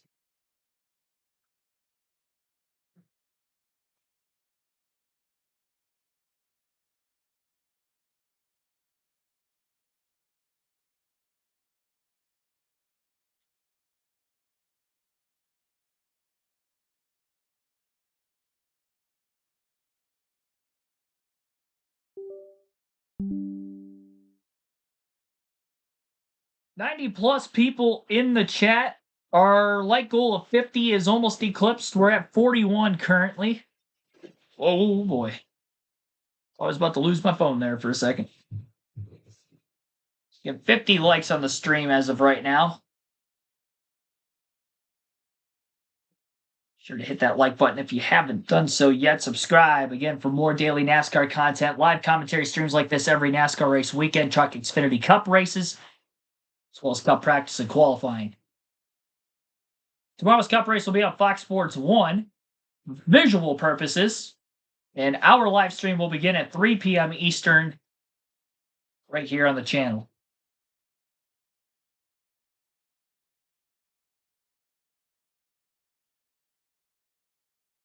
Road to 10,000 subscribers.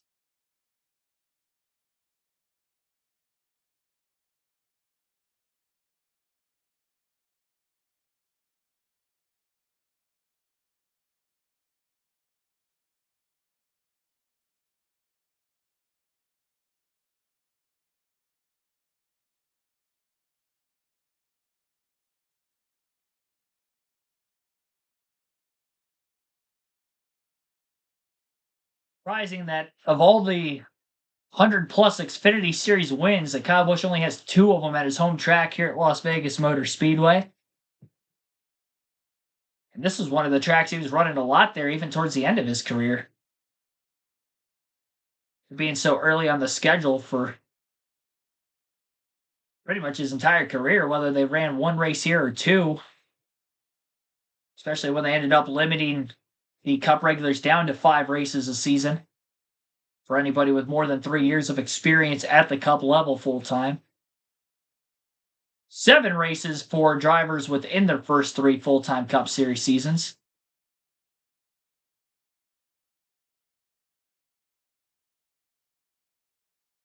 Obviously not able to run for points anymore as well. He won stages 1 and 2. Justin Allgaier won stage 1 by about 8 seconds. Eric Almirola by a little less than a half a second over Allgaier, in stage 2. So they flip-flop between finishing first and second in both stages. Almirola won the race out of the pits. He'll restart as the leader. Sammy Smith is going to be right there behind him. Justin Allgaier, Brandon Jones will be in row 2. Row 3, Jesse Love, Connor Zilisch at the front of the pack.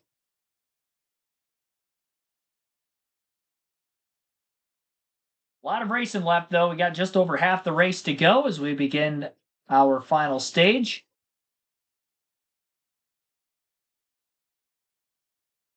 Control car has elected the inside for every restart so far. That was the case during the truck race. I would imagine that'll stay the same for the Cup event. Although we'll just have to see what kind of launches those cars can get out of the restart zone from the higher lane.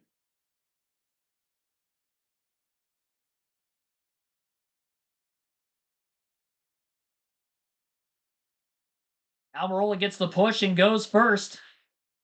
Almost clear by the time they got to the start-finish line. Nose-to-nose for second between Justin Allgaier and Sammy Smith as they cross the stripe.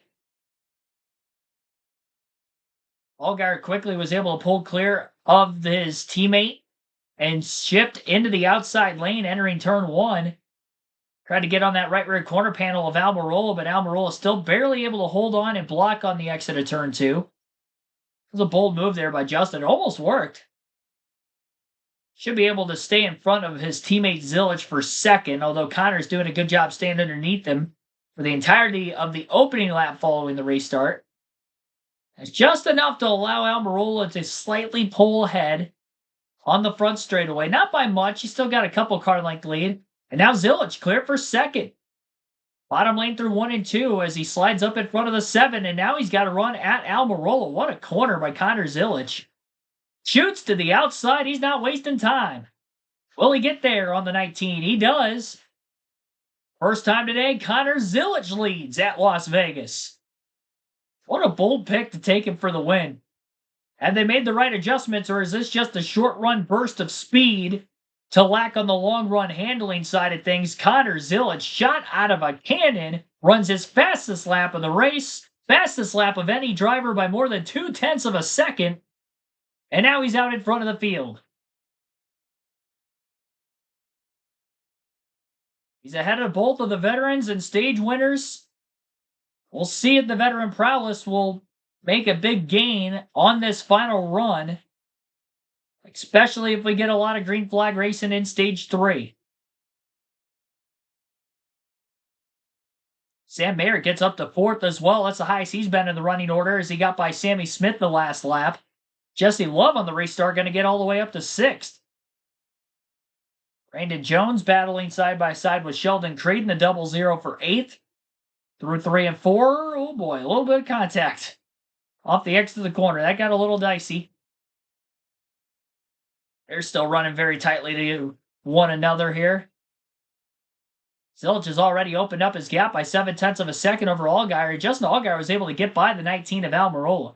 It definitely seems like Almirola struggles a lot more in traffic. That's how Allgaier had almost got by him, actually did get by him before getting crossed over for the lead late in stage 2. And then when Almirola was trying to run down the 7, it seemed like he couldn't get anywhere near as close. Obviously, he didn't. He was more than 8 seconds off the lead back in stage 1. although he restarted further back at the beginning of the race, where the 7 of Justin Allgaier was just hot on his heels all the way to the end. I do think in traffic, Allgaier's got a better car than the 19, but when the 19's out in front, he is tough to beat. Although it didn't look like it that last restart with Connor Zilic, maybe he wasn't going quite 100% and trying to save more for the long run, so he has something for Justin Allgaier and he doesn't get ran down late again. Just have to see what the strategy side of things are going to be from behind the wheel. Could have went the wrong way on an adjustment as well. There is always that. So only one car out of the race still, and that would be William Sawalich from the lap 1 incident. Austin Green, who pulled off the track, fell 32 laps down before fixing whatever they needed to fix, got him back out there. Greg Van Alst had some sort of a mechanical issue late in stage 2. I believe he is back on track as well, though, 11 laps down. And there are currently 23 cars on the lead lap still, which is exactly what there was at the end of stage 1. Still the same here at the end of stage 2.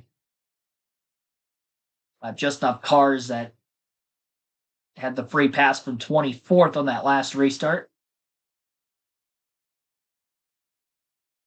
Austin Hill had gotten that free pass after having to make the unscheduled pit stop in stage number 2 as well.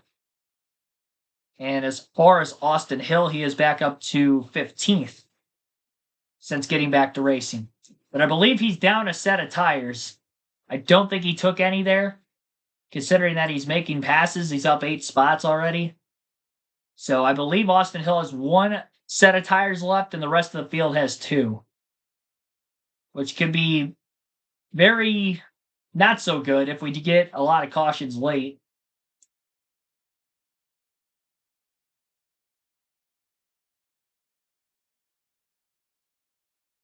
Six-tenth of a second lead for Zilic over Allgaier. Each of the last 2 laps, Allgaier's been almost a tenth quicker than his teammate out in front of the field. It's one of those things where I think it's going to take him a minute to get around him, and then once he gets by, I think he can really start to open that gap up over the 88. Just got to get him out of the clean air first. Might have to get into lap traffic even before that happens to make the pass. And tough to get by the guy with the clean air at the front of the field all day. Passing in traffic when everybody's dealing with it, though, has been at a high abundance. 3 wide battle for position between the 28 of Sieg, the 27 of Jeffs, in 2 positions there. And Austin Hill sliding in line right behind him after he made a pass in 1 and 2 as well in the 48 of Nick Sanchez. Ruben Tapa, thanks for tuning in. Probably been in the chat for a while. I don't know if I shouted you out yet for this stream.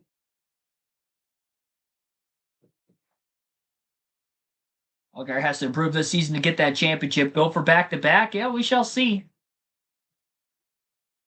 He didn't win a lot of races in the regular season last year, but he won a lot of stages and he was leading a lot of laps, which helped make that title push. Got to the championship 4 and ultimately was finally able to win first career championship for Junior Motorsports as an organization on the owner standing side of things, and obviously Justin getting the driver's title as well. Zilic kind of maintaining that gap between 0.6 of a second to an 0.8 of a second difference. I've already predicted 2 Xfinity race wins in the first 4 races, so if I go 3 for 5, 2 of them being Connor Zilic, I'll take that. What a track record that would be. 89 laps to go. Commercial break on the CW, side by side. Still 0.6 of a second lead that last time by at the line as well for Zilic. So again, trading lap times back and forth between him and his teammate. Justin Allgaier remains in second. 1.8 seconds off the lead for third place Eric Almirola. Sam Mayer's in 4th. Jesse Love 5th. Sammy Smith is 6th.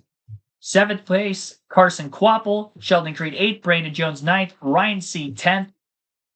Kyle Sieg, his brother, right behind him in 11th. Jeb Burton 12th. Austin Hill 13th. Harrison Burton 14th. Nick Sanchez 15th. Christian Eckes 16th. 17th for Daniel Dye. Taylor Gray has fallen all the way back to 18th. 19th for Parker Retzlaff, Dean Thompson 20th, Matt DiBenedetto 21st, Brendan Poole 22nd, Anthony Alfredo last car in the lead lap at 23rd. Jeremy Clements is 2 laps down in 24th. As for Chris Wright, 25th, Ryan Ellis 26th, 27th, Garrett Smithley, Blaine Perkins, 28th. Patrick Emerly, 29th. Leland Honeyman, 31st. Sorry, I skipped Dawson Cram. Dawson Cram is 29th. Then Patrick Emerling in 30th. Leland Honeyman, 31st. Josh Bilicki, 32nd. Josh Williams, who was subbed out in replacement. Ty Dillon is now driving the 11 car in 33rd. Joey Gase, 34th. Mason Massey, 35th. Greg Van Alst, 36th. 37th, Austin Green, only car out of the race. William Sawalich will finish last in 38th. 18 laps spent under the yellow, only 2 cautions for incident. One on lap 1 was the only incidental caution, my bad, and then the other 2 cautions were for the stage ends. Lap 45 and lap 90.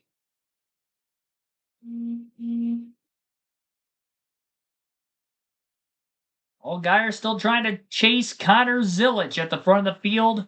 85 laps to go. You're listening live on KRC to the NASCAR Xfinity Series LiUNA 300.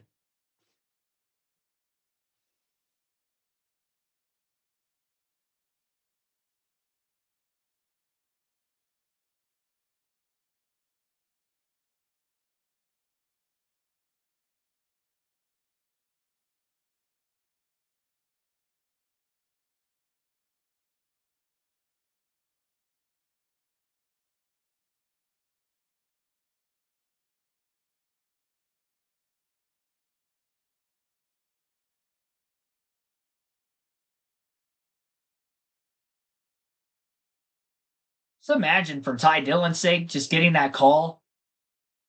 Probably just relaxing in the hauler. Maybe with the crew. Consider practice and qualifying wrapped up within the last couple hours as well. And all of a sudden, you got to hop in an Xfinity car. And probably an uncomfortable one, considering that the seat isn't molded for your body necessarily, despite being of somewhat similar stature to that of the guy that you were taking over for. Watch forever. 71 is Ryan Ellis. Tough day for him. So we're back in the 26th position. At the front, Junior Motorsports Chevrolets. Connor Zilic is leading. And we take a look at the Xfinity fastest lap. Belongs to the rookie from Mooresville, North Carolina. Yeah, and those 2 cars, Zilic in the white 88 right there out front, and his teammate Justin Allgaier in that gray and red number 7 behind, they're matched almost just thousandths of a second each lap by. Justin's going to have to kind of search around, try to find something a little bit here, because both of those cars, in fact, they're working really good on the bottom, but Justin he can't follow in his tracks. It's going to be so hard to generate the grip you need to have that pass. You know, it was a couple of weeks ago, Zilic comes out and impresses and gets his second career win. First this season as he's running for Rookie of the Year at Circuit of the Americas. Then the very next day goes out and makes his Cup Series debut. It didn't go as planned, but I got to tell you, he let everybody know just how talented he was. And I love the exchange you guys had on social media, Kyle. Yeah, I saw his tough day as well, but I remembered back to my Cup Series debut here at Las Vegas. I think I knocked the wall down on about lap 11, and I finished on lap 13. My race was over. So there was a couple start park cars there that day, so I didn't quite get scored for last place, but it was pretty much last. And but he's got a bright future, so looking forward to seeing Connor. Hey, we got a battle going right here, but I want to get back to Connor just for one more second. You talked about him running for Rookie of the Year. Is this a championship style statement of a race today, right now? I mean, 1.5 miles running for the lead, leading Justin Allgaier? Yeah. 2 seconds ahead of a Gibbs car with Almirola? Yeah, here's the thing. Yes, he's going to be fast enough to compete for the championship, but as a rookie, what are the mistakes that are made throughout the season? Just the unknowns, right? I mean, having a great day today, but you just never know, what's going to happen over 33 races a year. Surround yourself with the right people. Get the right coaching. I think. Yep. Dale Jr. obviously being the focal point of that team and everything that JRM is all about. I think they can go a pretty good ways. We'll see. Yeah, Marty Lindley, the crew chief, is just a great veteran who was so good for Sam Mayer the last couple of years. Yeah, and he's a part of the Josh Wise, Scott Speed program. When you talk about surrounding yourself with the right people, he has the right people telling him the right things, preparing him the right way for all of these races. That's right. The Ford's starting to show their face at the front. They were quiet. Only one Ford qualified in the top 10. Yeah. But here's Creed from 23rd. He's 9th. Oh, you're not going to talk about Mayer? And we saw Ryan Sieg. And then, yeah, I mean, Sam Mayer just carrying the ball for the Blue Oval. He's 4th up there in front of this group. And when we talk about running high, watch Sheldon Creed right here because he's doing it exactly how you have to do it. You got to enter, you got to commit to that high line early on entry and follow the wall all the way around. When we get down to turns 3 and 4, he's doing it as good as anybody. And it's such a commitment, Kyle, to enter against the wall and then use the throttle to kind of keep the car however far off the wall you want. Yeah, we see a lot of those guys do it at Homestead, which is coming up next week. But Creed getting a little taste of that right now. He might not be the fastest car up there as the 20 car kind of squeaks by, still being able to run the bottom. But he might not like his race car on the bottom of the racetrack as we see the lead kind of closing up here with the 88 and the 7. Yeah, and as the 88 has caught some lap traffic, obviously the balance of his car is going away in that traffic. He's not dealing with that as much as what Justin Allgaier is right now. So that's tightening that lead up. But and as I watch the 7, his car is only working on the bottom right now. Yeah. He mentioned, need to be a little bit freer. He's getting to adjust on his car for traffic. You see Austin Hill committed to the bottom going by Sheldon Creed right now. Hill got those tires after getting the free pass, drives his way into the top 10. Remember, he's a set down. He wants this thing to stay green. And we see Checker slide in front there. Eckes jumping in front of Jeff Burton. We nicknamed Jeff Burton the dog. I don't like doing that in front of the 27, really in front of anyone. That made me a little bit nervous sliding up in front of Jeff. There's a lot of confidence in Christian Eckes to be able to do that. But look at Daniel Dye. See, Christian got a little bit tight maybe on the exit of turn 2 and going to get out underneath him as we got a great battle right here for the lead. And Justin decides to try that middle lane. Great decision. Lap car on the bottom. Van Alst being in front, checking up the 88. Can he get to his inside? Because that's probably the preferred lane. He wants to run right now down the backstretch. Inside of him. Not enough of a run.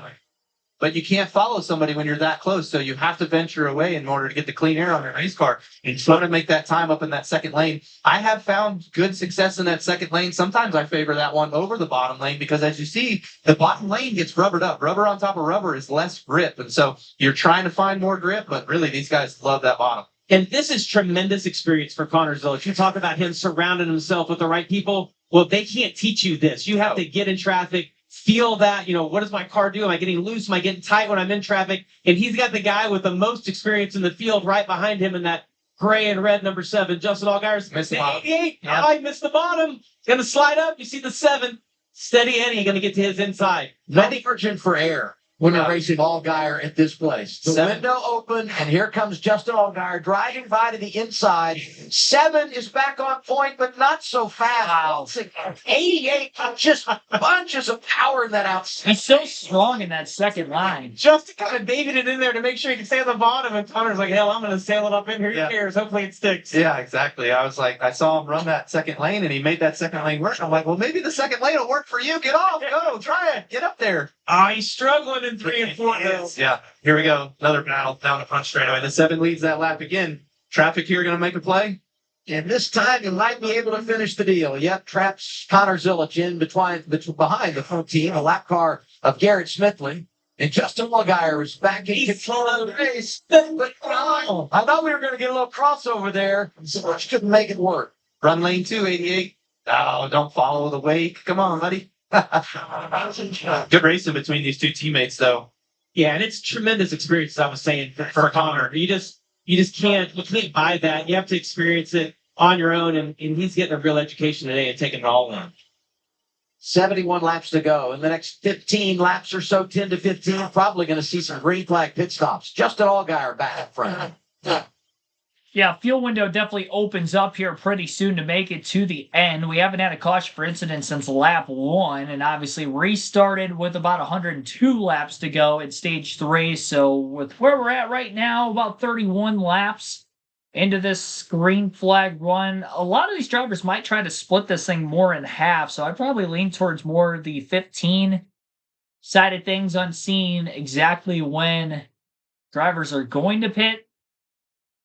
Drivers towards the tail end of the lead lap, they might end up hitting a little earlier to try to gain time on the backside of that, so they're not quite as far off the lead. Hope that it cycles through, buys them a little bit more time to catch a caution on the other side. Not have to worry about going a lap down.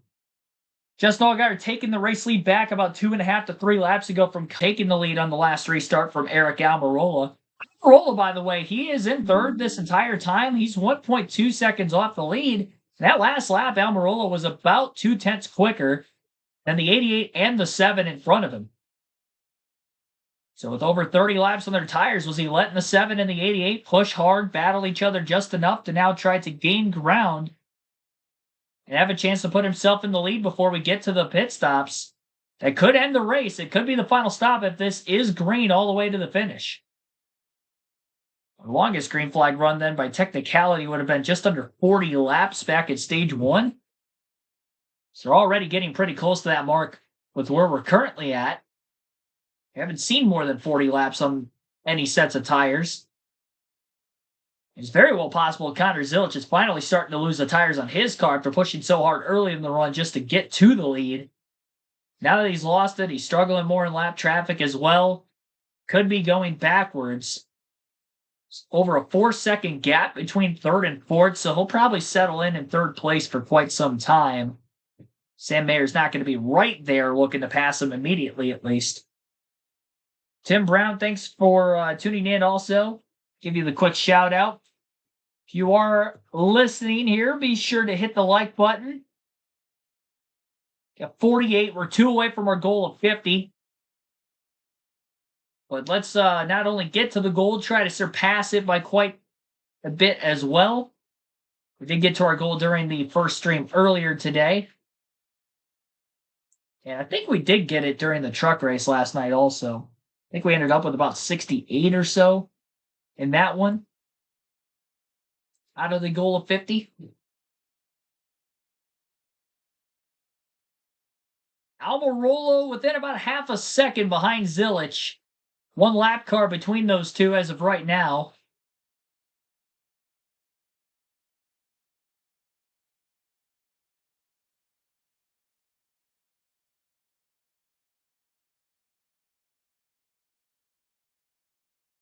Uh-oh. Parker Ruslav is a Chipotle fan.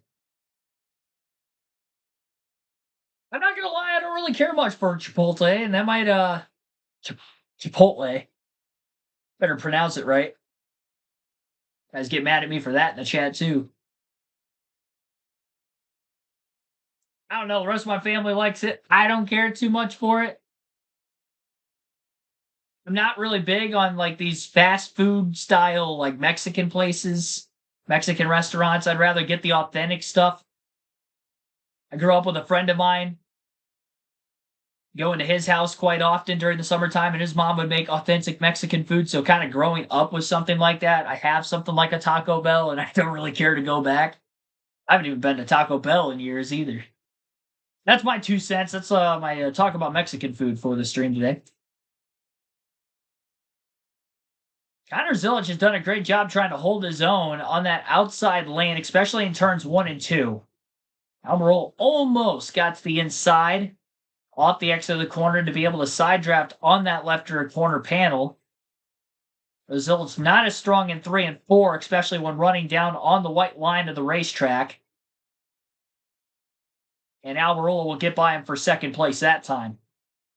Now, Almirola lost a little bit of time by the chance he ended up catching the second place car in the 88 of Zilic. He was 1.2 seconds off the lead. And now he's about 1.6 to 1.7 back after making the pass for second. But since making the pass immediately is a 10th or 2 quicker lap than Allgaier again at the front of the field, we could be back to the 7 and the 19 battling for the lead here before long. Especially if Almirola is able to keep that pace up. Carson Kvapil battling for position with the 21 of Austin Hill, chasing him from behind. Hill, after restarting at the tail end of the longest line, with getting the free pass after the unscheduled stop back in stage 2, has raced his way to 8th. All things considered, very solid performance here for Austin Hill. He's just over 12 seconds off the lead, 15 positions gained since the restart, but he's passed more cars than that with the lappers involved. And being in front of him on that last restart as well. the only driver that's up more than 5 positions since the restart. A lot of drivers have gained a couple, lost a couple, but no major gains outside of the 21, at least to begin stage 3. 59 laps left this time by. Quapple not able to wrap the bottom lane of the racetrack compared to the car of Austin Hill just behind him. And through turns 3 and 4, a huge gain for Hill. Gets to the inside. Side drafts on the left rear corner panel of the 1. And he'll look to try to clear on the bottom of the track through 1 and 2. Hill wraps the white line again. And he is clear and should be able to maintain. Jesse Love has caught Sam Mayer for 4th and makes a pass as well. So RCR starting to make some headway and make some ground up here in stage 3 all of a sudden between both the 2 and the 21.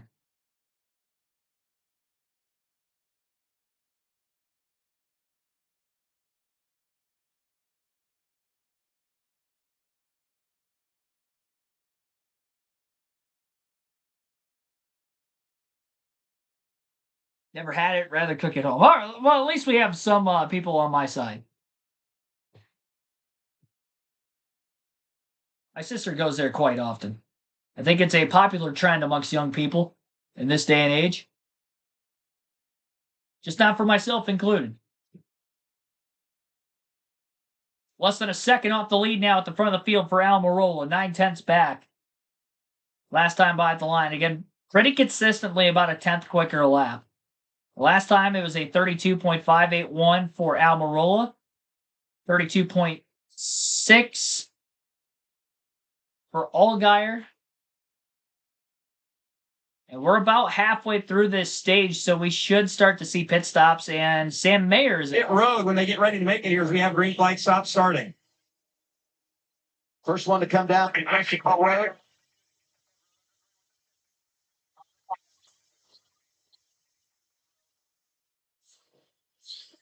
And here we go. The first driver to hit pit road is Sam Mayer, riding the screen. He said he was free. The team told him to expect it to get better. He came on the radio and said later, I like it a lot. Small adjustment to free him up. Sieg is in on the left side of the screen as well. He was too loose to start, then just got too tight as the run built on, Kim. And cars on this end of pit road starting their stop, including Justin Allgaier making his stop. He's going to stop right there in the box. He's recording just a little bit snug. He just needs more turn on that car. They will make a slight air pressure adjustment.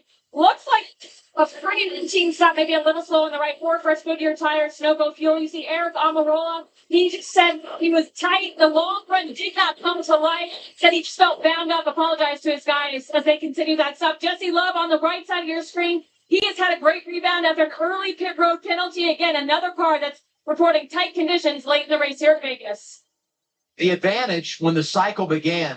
We're racing. We're racing. Second in front of Eric Almirola, but through the pit exchange, 19 gains the advantage coming off pit road. And here they are. You can't get back up on the racetrack until you exit turn 2. And when they do, and I say racing for the lead, kind of racing for the lead once it cycles through, 19 is now out in front of the 7. Almirola leading. Allgaier as Connor Zilich makes scheduled green flag pit stop.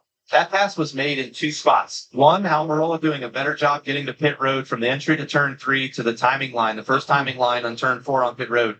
And then you also had the pit crews. I feel like the 19 pit crew did a little bit better job, a little bit quicker pit stop, being able to get them the lead off of pit road. And I think it's so much harder to be the leader because you don't want to get caught speeding up pit road. Otherwise, he's able to get by him right there. The 19 got jumbled up on the exit of turn 2, but I think when you're the leader, you have a second lead, like don't mess it up, right? And so it's easier to be the guy chasing. And like Kyle mentioned, it's just a little bit of everything. You mentioned don't mess it up. His teammates did. Connor Zilich in the 88 speeding, and his teammate, also the 8, our pole sitter, Sammy Smith, too fast. You just can't make a mistake like that at this stage of the race. And Kyle, that goes back to you talking about like racing for the championship. He's just going to have some mistakes like that. And this is a really hard pit road to get onto. Somebody always gets caught speeding, getting onto this pit road. And it's part of it, and it's part of being a rookie. Those are the experience. That's the experience. Those are the times. Justin giving up a little bit is an experienced driver going, don't mess it up, as we referenced right there. Unfortunate for the 8 speeding penalty also. Allgaier, Almirola make their pit stops. They're shown 4th and 5th on track right now. Kyle Sieg, Daniel Dye, Brennan Poole, the top 3 yet to make a stop. They'll have to come down and give up that track position. Allgaier's about 20 seconds off of the current leader during the midst of these green flag stops of Kyle Sieg as well. Just under 50 laps to go. Ooh, equipment out of the box on the 27. So that was the reason for the slow stop. Looks like the gas can might have actually hit the left leg of the gas man on the 1. It looked like he was kind of limping his way back to the pit wall there. So hopefully he's okay. He might have to get checked out. So equipment out of the box for the 27. Junior Motorsport speeding penalties for the 88 of Connor Zilich, the 8 of Sammy Smith. It's going to cycle Jesse Love up to 3rd now, taking over Zilich's spot. Once everything cycles through, as Love remains in front of Sam Mayer, who we had passed just before the green flag stop started. 0.6 of a second difference between Allgaier and Almirola, as Daniel Dye and Kyle Sieg are on their way to pit road right now. So that will give Justin Allgaier the race lead once again. We had 4 lead changes on the day. We've had a few more during these green flag pit stops. That puts us up to 7. So 7 lead changes on the race now with the 7 car back out in front. 18 laps under yellow. Again, the only caution for incident all the way back on lap 1. We had 2 of them in the truck race yesterday. Both of them were in stage 3. Then the 2 stage cautions, which basically ran into both rain delays yesterday as well. So we didn't have any extra cautions for the rain, but we did have 2 red flags. Kyle Sieg wraps up his 4-tire stop. Kind of surprised that he stayed out a little longer there, considering that they were pretty much 10th through 12th the whole race. I feel like he's going to lose quite a bit of track position now. One of the better performances I've seen out of Kyle Sieg. See Ryan Sieg running up in the top 10 here and there, especially on these mile and a halves, but Kyle Sieg having a pretty good performance. Like I mentioned already, in and out of the top 10 throughout the course of the race. Karen Farmer, thanks for tuning in. She's pulling for Sam Mayer. It's up to 4th. Austin Hill will also cycle into the top 5 now in 5th with the penalty to the 88 and slower stop for Quapple. Penalty for the 8 of Sammy Smith, drop it back as well. Problem for the 8 and the 88 too, they're going to be racing each other for the free pass. Once Kyle Sieg eventually unlaps himself on fresher tires, of course. 13 cars on the lead lap right now. That's it. I would imagine Sieg will be able to unlap himself with the fresher Goodyears. Although he only really has about 10 lap fresher tires, so it might not even be that much of a difference. But he is a lap down. He lost a lot of time staying out. Guess position-wise, he really only lost a couple spots. Maybe he can gain that back.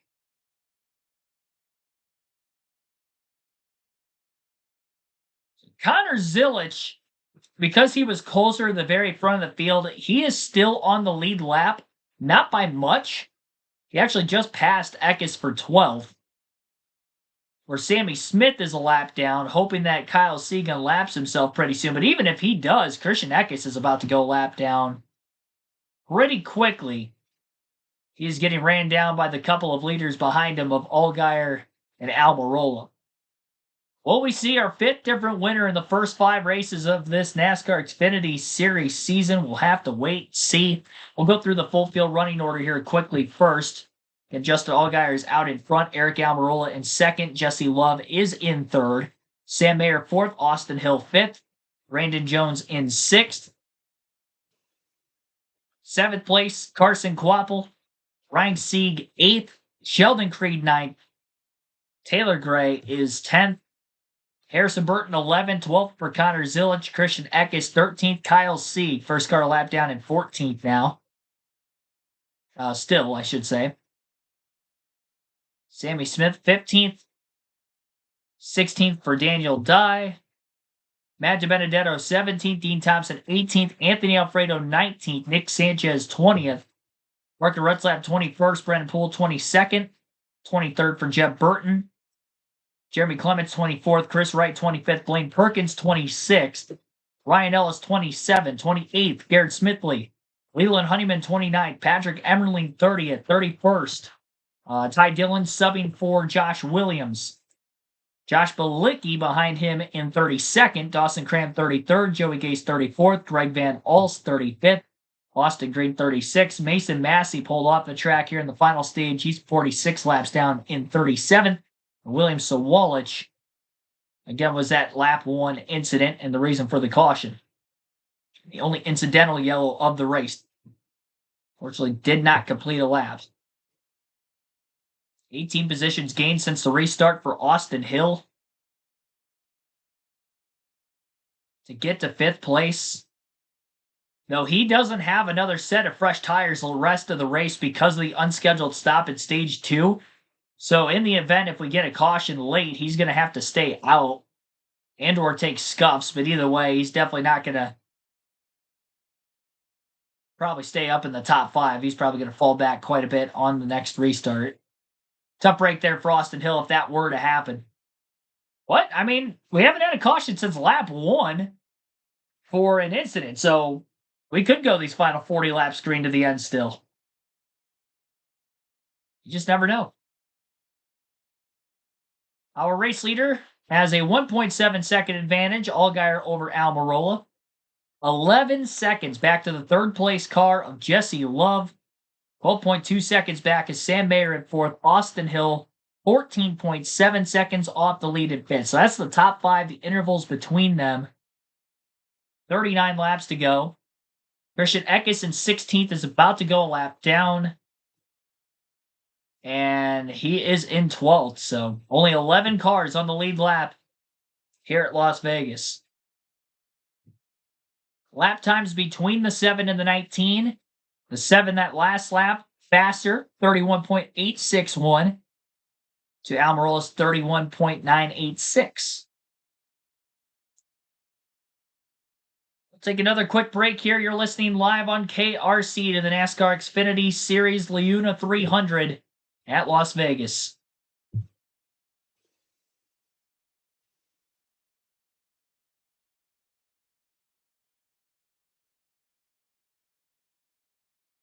Stand by at the line. It looks like 37 laps to go for Justin Allgaier.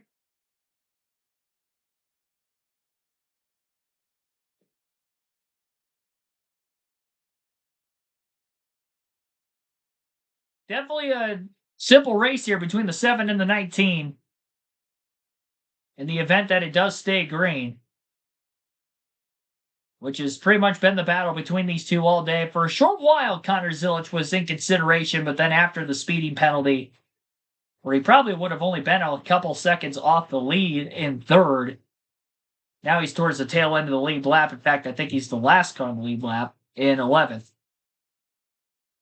He's got the pace to catch Harrison Burton for 10th, but after that, it's going to be pretty tough to catch Sieg and Creed. I don't think it's impossible with this many laps left still, but even then, I don't think he's getting any higher than 8th if it stays green to the checker. And I mentioned Hill being down a set of tires. Obviously, everybody else would hit pit road if a caution comes out before the finish, except for Hill. Mm-hmm. Will basically be forced to have to stay out or take scuffs again. But either way, going to be at a disadvantage, so he might as well stay out at that point.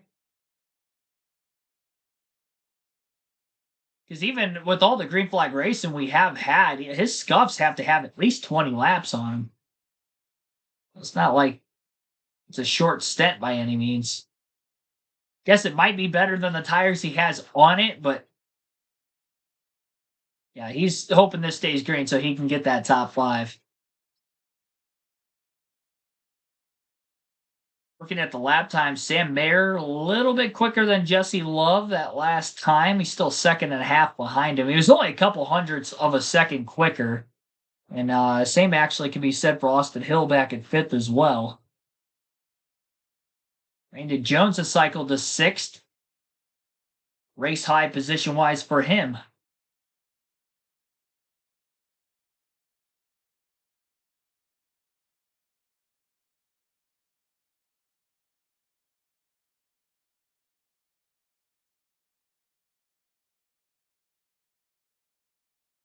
Austin Hill in the 5th position. They had a really good yesterday day in practice. Crew Chief Chad Maney told me everything they tried seemed to work well. Today had a little bit of bad luck with a loose wheel early, but have been able to rebound well. Currently in the 5th position for Austin Hill.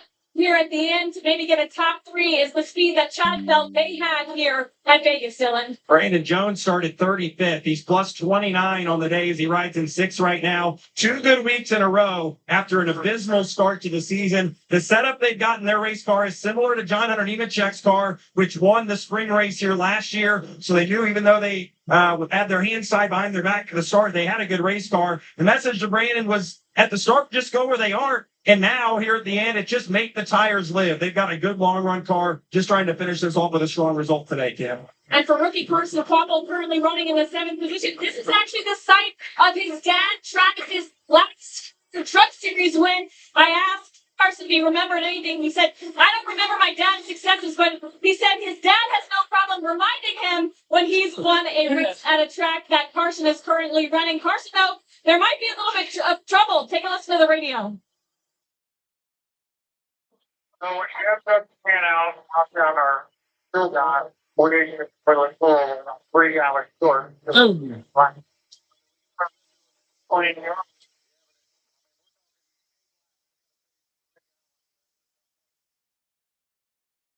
we saw that issue where the can of, I believe, Jed Burton went into and up under the left rear. Well, that kept them from getting that fuel cell full. So currently in save mode for rookie Carson Quapple. Ryan Sieg runs in the 8th spot. We've documented their issues so far today. They are praying for no more yellows, no more pit stops. They somehow have made this work and run inside the top 10 now in 8th. But this is about where we expected them to run. Ryan is so confident in his race car here, knows exactly what he needs. Just have made a couple small adjustments during practice and even the race today just to try to get it a little better, but really have been really happy with it. This will be, I think, a great day for these guys, given the issues at hand, but they can soldier home with the top 10 here. Yeah, I mean, it's 2 weeks in a row where they've dealt with problems. And I would say this has been Ford's best day of the year. F1, they got 4 Fords in the top 10. We mentioned Ryan Sieg, talked Sam Mayer. Here's Sheldon Creed back here in the 9th position.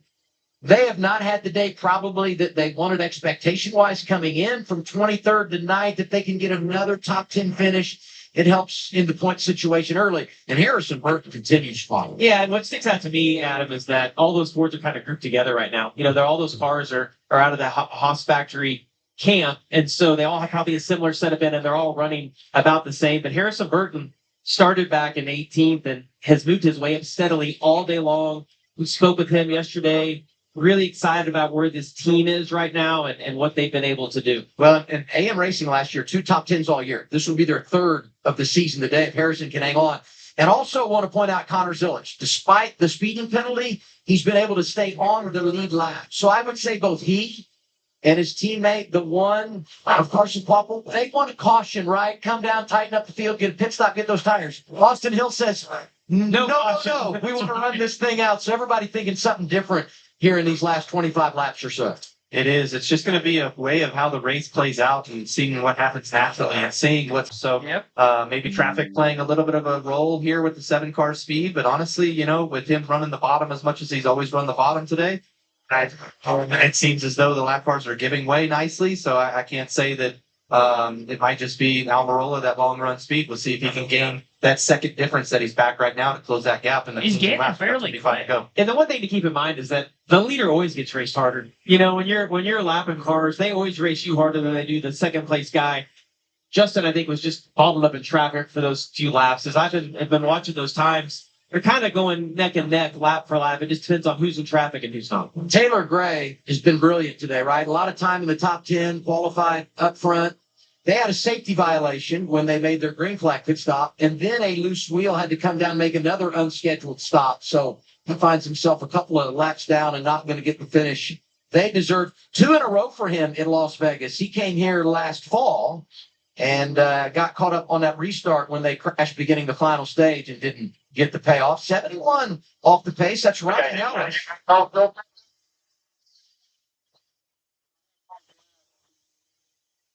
It sounds like he's having an electrical issue. The car's just shut off, and he has made it to pit road in his pit stall right now, so that will not bring the caution out. Austin Hill just said Whew. You know, it's interesting looking at Allgaier out front and talking about the lap times for Almirola late in this race.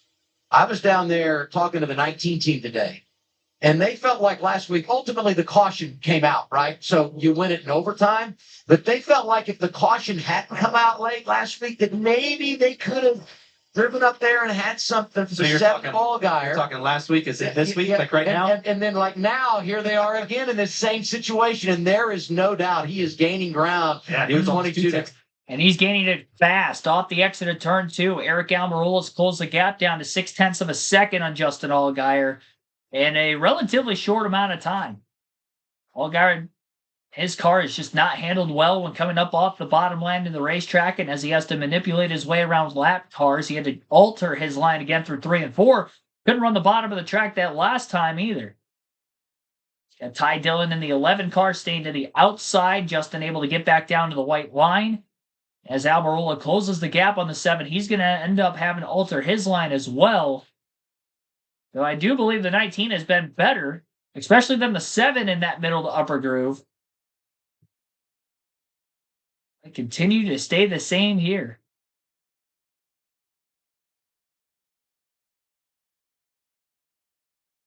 Showing the replay of the finish from a week ago, where it was Justin Allgaier and Eric Almirola in a photo finish at Phoenix. Well, they weren't in the photo finish, but on the last restart, Allgaier was the leader. Lost the lead to Almirola, and Almirola eventually went on to win in a photo finish over Alex Bowman.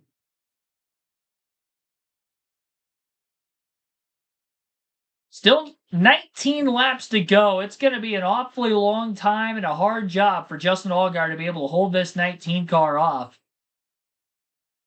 in a matter of if this race stays green.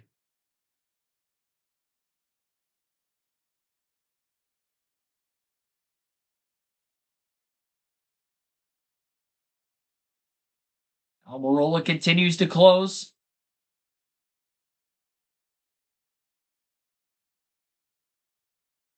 As they make their way through turns 3 and 4, the gap is even tighter. Maybe 2 to 3 car lengths at the start-finish line, and that's it. And Almirola has caught up despite still running the bottom of the racetrack on both ends of the race track itself. He's probably going to end up having to pass the 7 on the outside unless he just tries to get close enough to take the air off the rear spoiler of his car. He's not quite that close yet. I'd say even in the dirty air, though, that 19 car seems to be turning relatively well on the bottom of the track. Still just as good as the 7 car in front of him, if not better. Into turns 1 and 2, now Almirola goes up to the middle of the racetrack.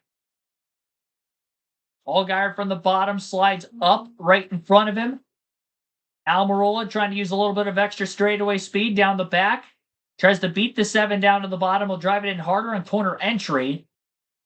7 car, steady wheel from 3 and 4 again. Allgaier survives at least one more lap. Still 16 to go. Plenty of time here for Almirola, especially considering that Jesse Love in third is more than 10 seconds back. He's got all the time in the world to try to make this pass, assuming it stays green. Otherwise, leave it up to the pit crew, which at that point, Justin Allgaier's team has lost in pit stop time on both of the caution flag pit stops at the end of stage 1 and stage 2. I don't know that would even bail the 7 car out either. At least he's locked into a top 2 finish this way. Almirola a little bit slower that last lap by about 0.2 of a second. Allgaier opened it back up, and I almost wonder in 3 and 4 if that's where the time was lost, if the 19 might have had to hop out of the gas. Tires are going to continue to wear corner after corner, lap after lap, the closer we get to the end of this race as well. That last time by, Almirola gets pretty much the 0.2 of a second back that he lost the lap before. He's just over 0.4 back at the start-finish line that time. 0.3 back this time. 14 laps remain. Almirola keeps going to the bottom of the track in 3 and 4. 1 and 2, he's going above the bumps. Just one lane off the bottom. Not even directly in the middle of the track, but a lane off the bottom, just up to get the full lane of clean air.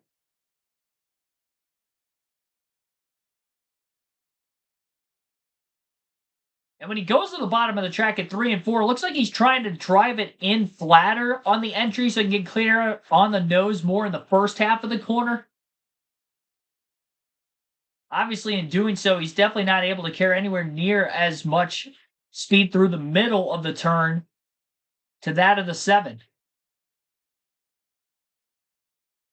Parker Rutzlaff on the outside, going to get it in the way of the 19, it looked like. Definitely cost him because Almirola caught him right in the middle of the back straightaway and had to hop down to the bottom, catch past him, getting into the corner. All in all, though, that was still a pretty good 3 and 4 for the 19, despite the fact that he had the 4 car right there. Connor Zilic, by the way, back inside the top 10 as he got by Sheldon Creed. Creed falls to 11th as the last car in the lead lap. Harrison Burton up to 9th and also passed Creed during this run. 11 to go at the line for Allgaier. Can he hold on? Maybe a car length and a half the difference that time by at the line. Almirola just slowly, and I mean slowly, creeping in. He's going to go full on to the middle lane through 1 and 2 this time. So now he's about a lane and a half to 2 lanes up. Might give him a little bit more straightaway speed than what he's had before the last couple times off that corner. Still can't get close enough to try to charge the entry and get to the back bumper of the 7 or beat him to the inside and get to the corner panel. 10 to go. He's still working at it, though. He hasn't been over-aggressive with trying to go well to the outside. We haven't really seen anybody rip the boards in this race.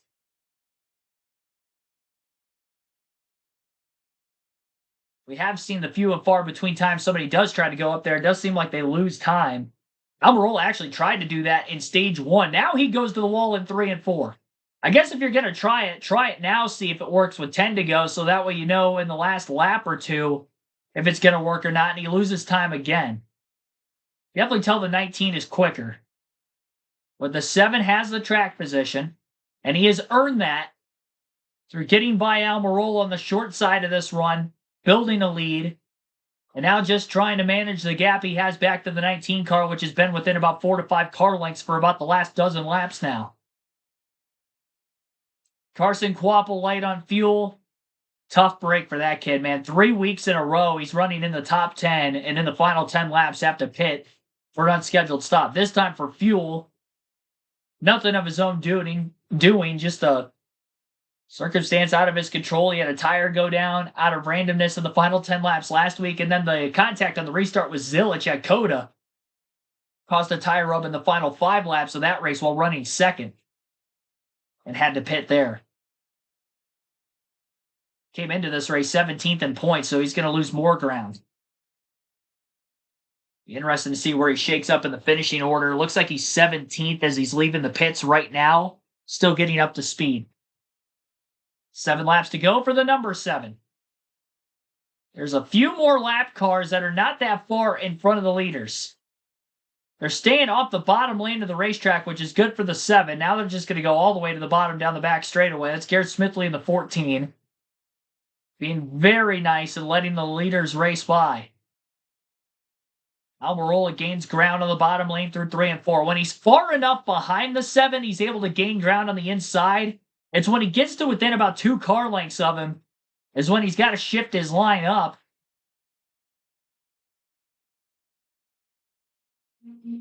Although in 1 and 2, pretty consistently, he's gone to the middle, if not at least 1 lane above the bottom.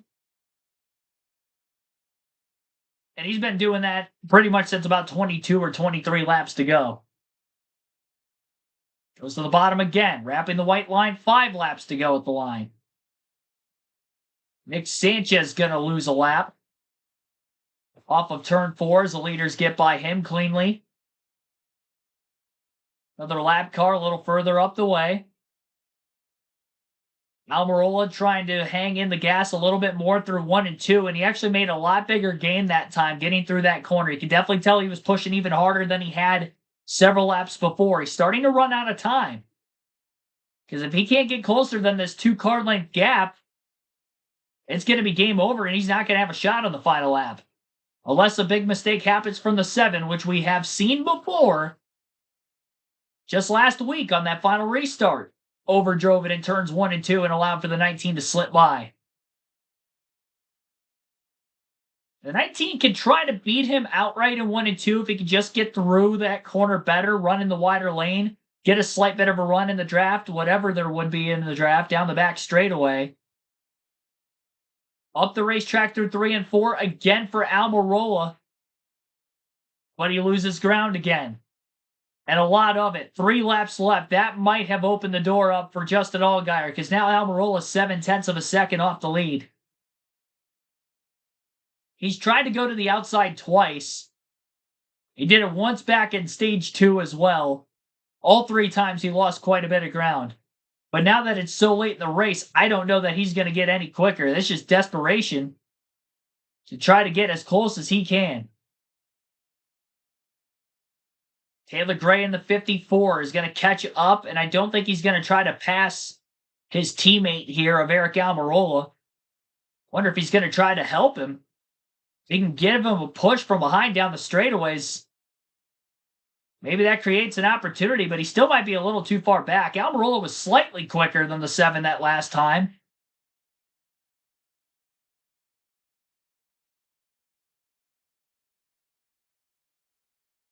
Now the lap car, the 00, Sheldon Creed is in between the top 2. White flag in the air, 1 lap to go for Justin Allgaier. 54 is pushing the 19 off the exit of turn 4, but he's just losing ground. 1 second difference at the line the last time by. A little bit of stress late, but a great job holding the steady wheel, not making a mistake, and not allowing for the 19 to get close enough to manipulate the air on the rear spoiler of his race car, get him out of shape, and take the lead. 5 races, 5 different winners in the NASCAR Xfinity Series season, and the first in 2025 for Justin Allgaier. First-time winner at Las Vegas for Justin. Another one for Junior Motorsports at the racetrack. And I believe he did lead the most laps in this race as well. Oh yeah, easily. 102 laps led for Justin Allgaier. Just over half the race as we finished under the regulation length of 200 laps, 200 miles. Stage 3, caution-free. Stage 2, caution-free. 1 yellow for incident. Lap 1 in Stage 1, Turn 2. You'll get to hear from our race winner, Justin Allgaier, here in a matter of moments. 1 second margin of victory. 7 lead changes. I mentioned the 3 cautions, the 1 for incident. 2 hours, 8 minutes, 30 seconds. Pretty quick race pace today. 18 laps under yellow. And I believe only 10 cars, 9 actually, 9 cars finished on the lead lap.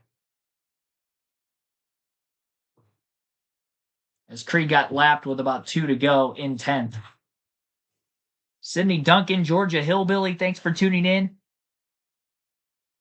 56 likes on the stream. Be sure to hit the like button if you haven't done so yet. Subscribe for more daily NASCAR content. We are on the road to 10,000 subs on the channel.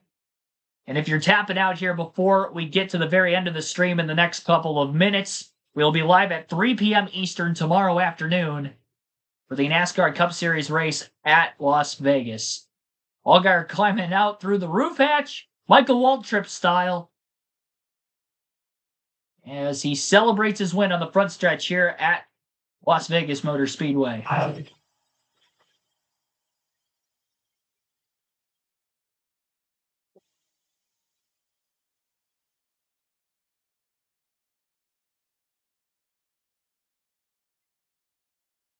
I don't know what that guy just said. First win for Junior Motorsports all time came right here at Las Vegas. Today, it's their 90th victory, and it comes courtesy of one of their best, Justin Allgaier.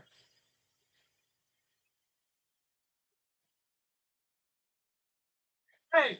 After such a strong performance last week, he finally gets his first win of the year. Hey, after last week and have that slip away, to come back here back it up with another strong performance. How gratifying is it? How good does it feel to do what you guys did here today? It feels amazing. This whole team, just I cannot say enough. The fans are here. Thank you. I hope we put on a great show for you. Eric and I were going at it, and hats off to him. He raced a heck of a race, and just so proud of everybody on this Jericho Camaro. I mean, to see the speed we had since we unloaded off the truck, and I was really sad with the 6th place qualifying effort, and to be able to get here, to have the Jarrett folks here, to have everybody. Rick Brand, he's on the phone right here actually. Hi, Rick. Rick was here last night. He took us to the Journey concert, or not Journey concert, the Eagles concert, and it was absolutely amazing. All of our partners, Best Foods, Carolina Carports, Toughco, Chevrolet, the Hendrick Engine Shop, Hendrick Chassis Shop, every man and woman that works at Junior Motorsports. Just cannot say thank you enough, and how proud I am of what we have here. It's been special, and God is good, man. I got my whole family here. Mike, Jarrett. I know winning races. I've been lucky enough to win a lot of races in my career, and this one means a lot because I feel like we've been so close. And last week was right there, and we battled with Eric. So, hats off to all the fans at home, everybody at Xfinity Mobile, everybody that's part of the CW. I finally won one on the CW, so thank you guys all, and hope the fans had a great time. Look forward to seeing the Cup race tomorrow. The 19 did keep you honest at the end. How did you balance not mirror driving and just focusing out front there and doing what you needed to do? Today, the word of the day was discipline. Not missing the bottom. Eric had a fast car, and we kind of flip-flop back and forth there a few times, and I got lucky. Actually, after the pit cycle there, I got lucky, and I was able to get by him with some lap traffic, and that was really the difference maker for the race. And just so proud of this team. I mean, I know that I keep saying that, but there's so many people that touch these race cars, and to have a race car like we did, to qualify 1, 2, 3, 6, really proud of the effort. Well done. Justin Allgaier, finally a winner in Las Vegas. Yeah, I'm measuring the stat line here, Dylan, and I'm not sure what's bigger. First win of the year, first win at Las Vegas, or his first on CW. I mean, he said it there. He's off the side. He's done it with us on a Saturday afternoon. Swap. All right, let's go through the rest of the finishing results. Behind our race winner, Justin Allgaier, 1 second back was Eric Almirola in second. Jesse Love, 11.8 seconds back in third. Pretty much in a league of his own. 10 seconds behind second and 10 seconds ahead of fourth. Austin Hill on the last lap was able to make the pass for fourth place on Sam Mayer, who ended up fifth. Brandon Jones in sixth, back-to-back top 10s for him. Ryan Sieg with a nice 7th place performance. Harrison Burton, 8th, keeping that great season alive for the 25 team early in the 2025 campaign. Connor Zilic, last car in the lead lap at 9th. First car lap down in 10th, and the closing laps fell off the lead lap. That's Sheldon Creed. Kyle Segan, 11th. Daniel Dye, 12th. Christian Eck is 13th. 14th for Sammy Smith. Dean Thompson, 15th. Matt DiBenedetto in 16th. Carson Quapple, 17th. Anthony Alfredo, 18th. Taylor Gray, 19th. And Nick Sanchez in 20th. Arthur Retzlaff, 21st. Brennan Poole, 22nd. Jeb Burton, 23rd. Jeremy Clements, 24th. Chris Wright, 25th. Blaine Perkins, 26th. Garrett Smithley, 27th. Patrick Emmerly, 28th. Josh Williams, 29th. Leland Honeyman in 30th. Josh Balicki, 31st. Dawson Cram, 32nd. Joey Gase, 33rd. Ryan Ellis, 34th. Greg Van Alst, 35th. Austin Green, 36th. Mason Massey, 37th. And William Sawalich finished in 38th. Did not complete a lap. He was the only driver, along with Mason Massey, and I believe Austin Green pulled off a second time there late, were the 3 drivers who DNF'd here today. So thank you to all tuning in throughout the course of our doubleheader Saturday of action on the channel. Live commentary for, obviously, this NASCAR Xfinity Series race, as well as the Cup practice and qualifying stream earlier. And even really, if you want to kind of consider it a triple header, because of the truck race ending at 12:45 a.m. local time last night for me. So kind of 3 streams in one day on the channel. We will have more coverage, obviously, for the Xfinity Series next weekend from Homestead. That should be a fun one. And obviously, it should be a fun race tomorrow as well for the NASCAR Cup Series. That race will begin for ourselves at 3 p.m. Eastern with our pre-race coverage. We'll have some NASCAR trivia as we do now in the Cup Series pre-race streams, obviously breaking down the Fantasy League, how that's going into the next week, predictions for who I think is going to run well, not run well for the race, and much more. Appreciate it as always. Have a good rest of your Saturday night. See you back better than ever for our main event Sunday afternoon.